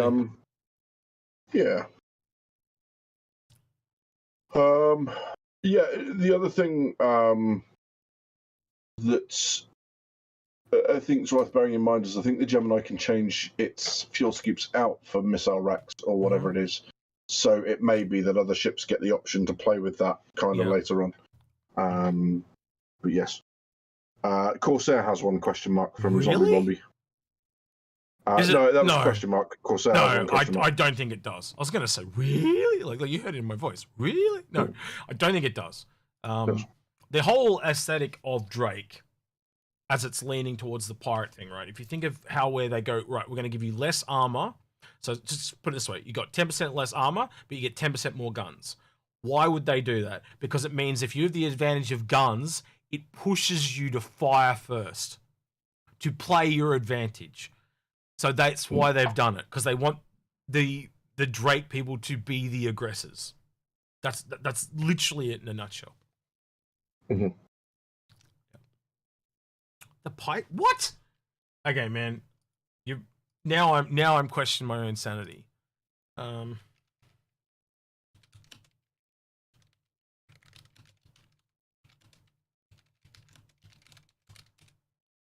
question your sanity a lot as well, Alex, to be honest. Sorry, mate? I question your sanity a lot as well, to be honest. I didn't hear that again. You're breaking up. Say again. I question your sanity a lot as well, to be honest. List of ships that can still scoop hydrogen. Are you serious? No way. No, but that was put in. So not all these ships are going to have them. They were put in as a temporary measure. Yeah, I think you'll find that's so loads of ships got them. Yeah, I think you're wrong, guys, in that regard. Officially, the stuff I mentioned before is official. You know, I think this is just for now. I think you'll find it all change as it goes down because there's nothing about the Pisces having a fuel scoop. They're probably so again, just put that on the list of things that are going to change because that's how it is now, but it won't how it'll be in the future. Actually, do you think the 890 jump might have had one? I could be wrong, but I'll have to check up on that. And let's be honest, different ships should have different sizes too. Anyway. Buck asks, and I'll answer this one and see if I get it right, because I think I've got the hang of these things now. Do you think the Crucible will go up in price at the IAE stale or stay at 350? My gut says that these things go up in price when they go to flyable. Yeah, I'd kind of agree with that, or some announcement around the Crucible, or the Endeavor, but like they both kind of seem further away. I think the reason he's bringing up the Crucible though is the Crucible was on the roadmap earlier this year, then they removed it. Again, we've been saying for years and years and years, don't be annoyed or pissed when the price goes up, right? We've been saying for years, just pick up your CCU and sit on it. Your Gemini to Crucible, Gemini to Endeavor, and sit on it, right? It's $10. Seriously, if you can't put $10 out to take that safe bet, I know people that have brought 10 of them and sat on them, you know? I think I've got a few that I've sat on just, you know, just in case I change my mind or want another one. So, yeah. But yes, if they do an announcement, it's kind of like what happened with the Banner Merchantman last year. They showed it off, it looked more fancy, so the price went up. You know, and if they show off more stuff, I expect it to go up again. I'm expecting the final price of that Banner Merchantman to be at least $750. Because that means you can't CCU in anything, and that means CIG wins in that regard. Because that means if you've sat on your Banner Merchantman and held onto it, you end up with say someone sat on 5 Banner Merchantmans, then they end up with 5 Banner Merchantmans because they can't CCU into anything. But right now, you can turn it into a Hammerhead, a Perseus, a Nautilus, an A2, a Polaris. So you've actually got quite a few ships you can jump off to. I'd be already linking those chains, and if they jump, you just melt the CCUs off. As long as you've got a little bit of cash to play with, you can play there. You know what I mean? So if you've got a Banner Merchantman and you're not sure, hedge your bets. You know, have a look at the ships there that you can go to right now and just secure those CCs. Because if it goes up, instead of being stuck, you can come back down. And I get people that go, oh, but that means I lost money. Well, you never had the money to begin with. There was never actually any transaction involved. It's just that you got given it or access to it for free. So really, what did you lose? Nothing. You just like lose an advantage that you were given, but what you're really getting is choice. You're gaining choices and take your choice. I'd rather choice than to be forced into something that's more expensive that I don't want. I think you'd agree with that, Badger, sir? Yeah, absolutely. All right, next question. Did any of the Inforunners catch Disco's last Twitch stream? This is from Sandgroper. Pretty long, but he touched on a number of topics, some of them SE related. I don't watch Disco stuff because there's only so many times I can hear him shout at people not to ask Star Citizen related questions. I think I'll agree with that, but I was asleep at the time. Yeah. No. So no is the short answer. Sorry, mate. If there's anything interesting though, please feel free to share and we can discuss. But unfortunately, no, I didn't see it. Wouldn't you only want to talk to Disco Lando for SC questions? I don't know. It's just me. Anyway. So, Steps TV asks, do you think the Argo SRV could be used for transport and rapid deployment of vehicles? Yeah, that'd be cool, actually. Think about it. You drop like that pod and then it can... Yeah. That's not a bad idea. It works for the Idris too, because we've talked about that being a potential really good at landing on the planet and deploy. Yeah, that's a good idea. I like that. I like that a lot. I've just got this image of it, like, picking Nova Tonks out of the front hangar of an 890 jump and literally just yeeting them over its shoulder so they fall from orbit into like 1, 2, 3. Yeah, it's raining Nova. No, but I'd have to look at it, but I don't think you'd be able to pick up large. Maybe only medium and small. Again, it has to be size comparable to what it's doing. You know, and I think then if you left the large just for something like an SRV, that kind of gives everything a little bit of, you know, something to do. So, yeah. Right. Paul looks like he's about to go live in a minute. Cool. So how many questions we got left? In that case, we shall jump through the last few. Monster Avi asks, Endeavour, some pods and modules can be doubled up. Do you think they will allow or be able to fit a hangar on top and the bottom, or possibly landing pads instead of farms to make it a trooper Kraken? At the moment, it's got plans for the bottom. Yeah. And even at 40 meters, that puts it way up there already for a chip that's heaps cheap. A ship that's heaps cheaper. So yeah. I think the limits they put on those sorts of modules already kind of indicates where they're intending on going with those sorts of ships. I think it's a pretty good indication of what they don't want it to do. All right, we need to think of a way really quickly. You guys can put it in chat. How are we going to troll Paul? I'm not taking part in this. So ask him if he's been crowshawed lately. San Groper asks, every game has the boring escort quest. Will SC's boring escort mission be to follow a reclaimer from a planet out into space? I hope it has no boring missions, mate. If I'm being honest. I hope it has less exciting ones than others. But not so much boring. Yeah, I don't know. Maybe missions you do like every once in a while because you feel like it. You know, at that time you Grand Theft Auto, you're like, I'm just going to drive and I'm going to stop at all the traffic lights and I'm not going to run anyone over or overtake Psycho. Yeah. I'm going to do that for 15 minutes and then it gets boring and then I'm going to go back to being a psychopath. The way they've talked about it, though, is a lot of the quests are actually going to be multi-chained and they're going to interwoven and randomized. So I don't think you'll ever just get escorting as that's the entire quest. I think it'll be a part of the quest. So it might be escort them here, then do this, and then do that.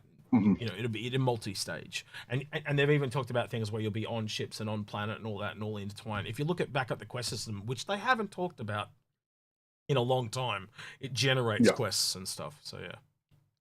All right, next question. Okie dokie. So we answered that one. We answered the William D. Porter one. Lawrence Lewis asks, do you guys think Jax will return from, Jax McCleary that is, will return from Pyro with the Odyssey during CitizenCon? I reckon as a laugh, they need to have it that he comes back in a carrack and he goes, oh, it killed my Odyssey. That'd be funny. You're a monster.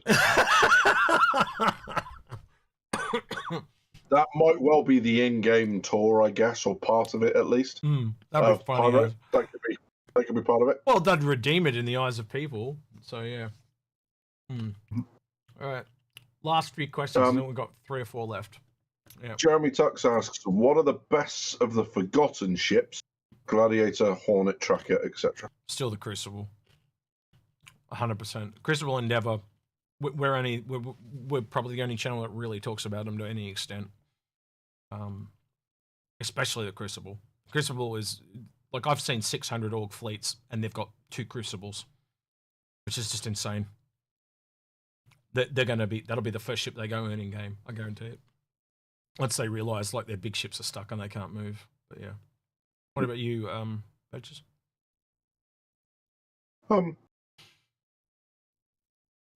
Yes. I'd like to see. I don't know what is the best. It's not asking me what I want to be the best. I was very interested in the Hornet Tracker and the Hornet Ghost when I first got into the game.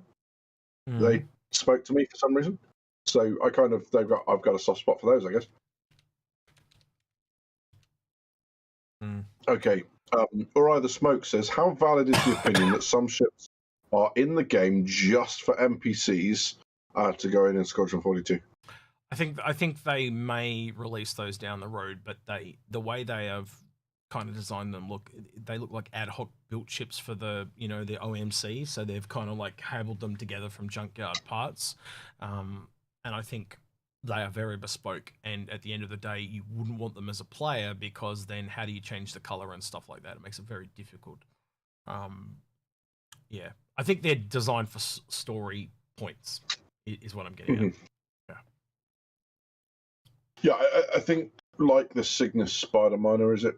We're not going to see that. Yeah. That might be a thingy only, an NPC only. Talk about. But yeah. All right, there's one last question there that Fishy just squished in.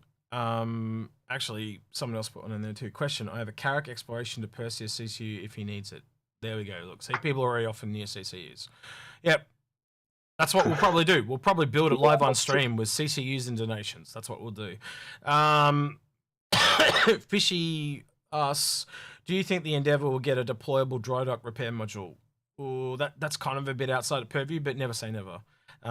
Again, they seem to be dialing back on modules at this point. And then again, if you give the power of the Crucible to another ship, what does it do to the Crucible? Especially at this stage. Do I think eventually there will be things like that? Yeah, absolutely. Just not right now. Again, because if they do stuff like that, you're going to piss so many people off that have paid money. But yeah. Yeah. All right, yeah, so Crowshawed, just so you guys know, it's like something that you do to somebody else, but it's like that inside joke where nobody knows what it is. It's like, well, what's Crowshawed? You know, what's a Crowshawed? And you go, oh, you don't want to know what that is. And it could be anything that you do to another person. So yeah, it's an inside joke, just so you know. So just tell Paul you want him to Crowshaw you, or you're going to Crowshaw him, or you know, something like that. Just to see what it is. Oh, he's on camera now, so now's a good time to get over there. I am going to send you people on Twitch over there first. So thank you for joining us. Wave goodbye, Badges. Badges is waving his screen. You just can't see. So you guys have fun of it. Thank you for joining us. And we will be seeing you next week. We will also have a show this week, but obviously, Badges, I'm probably going to have to steal you for that show, by the way, because Agrid's not here. So, God damn it! You're up for another show too.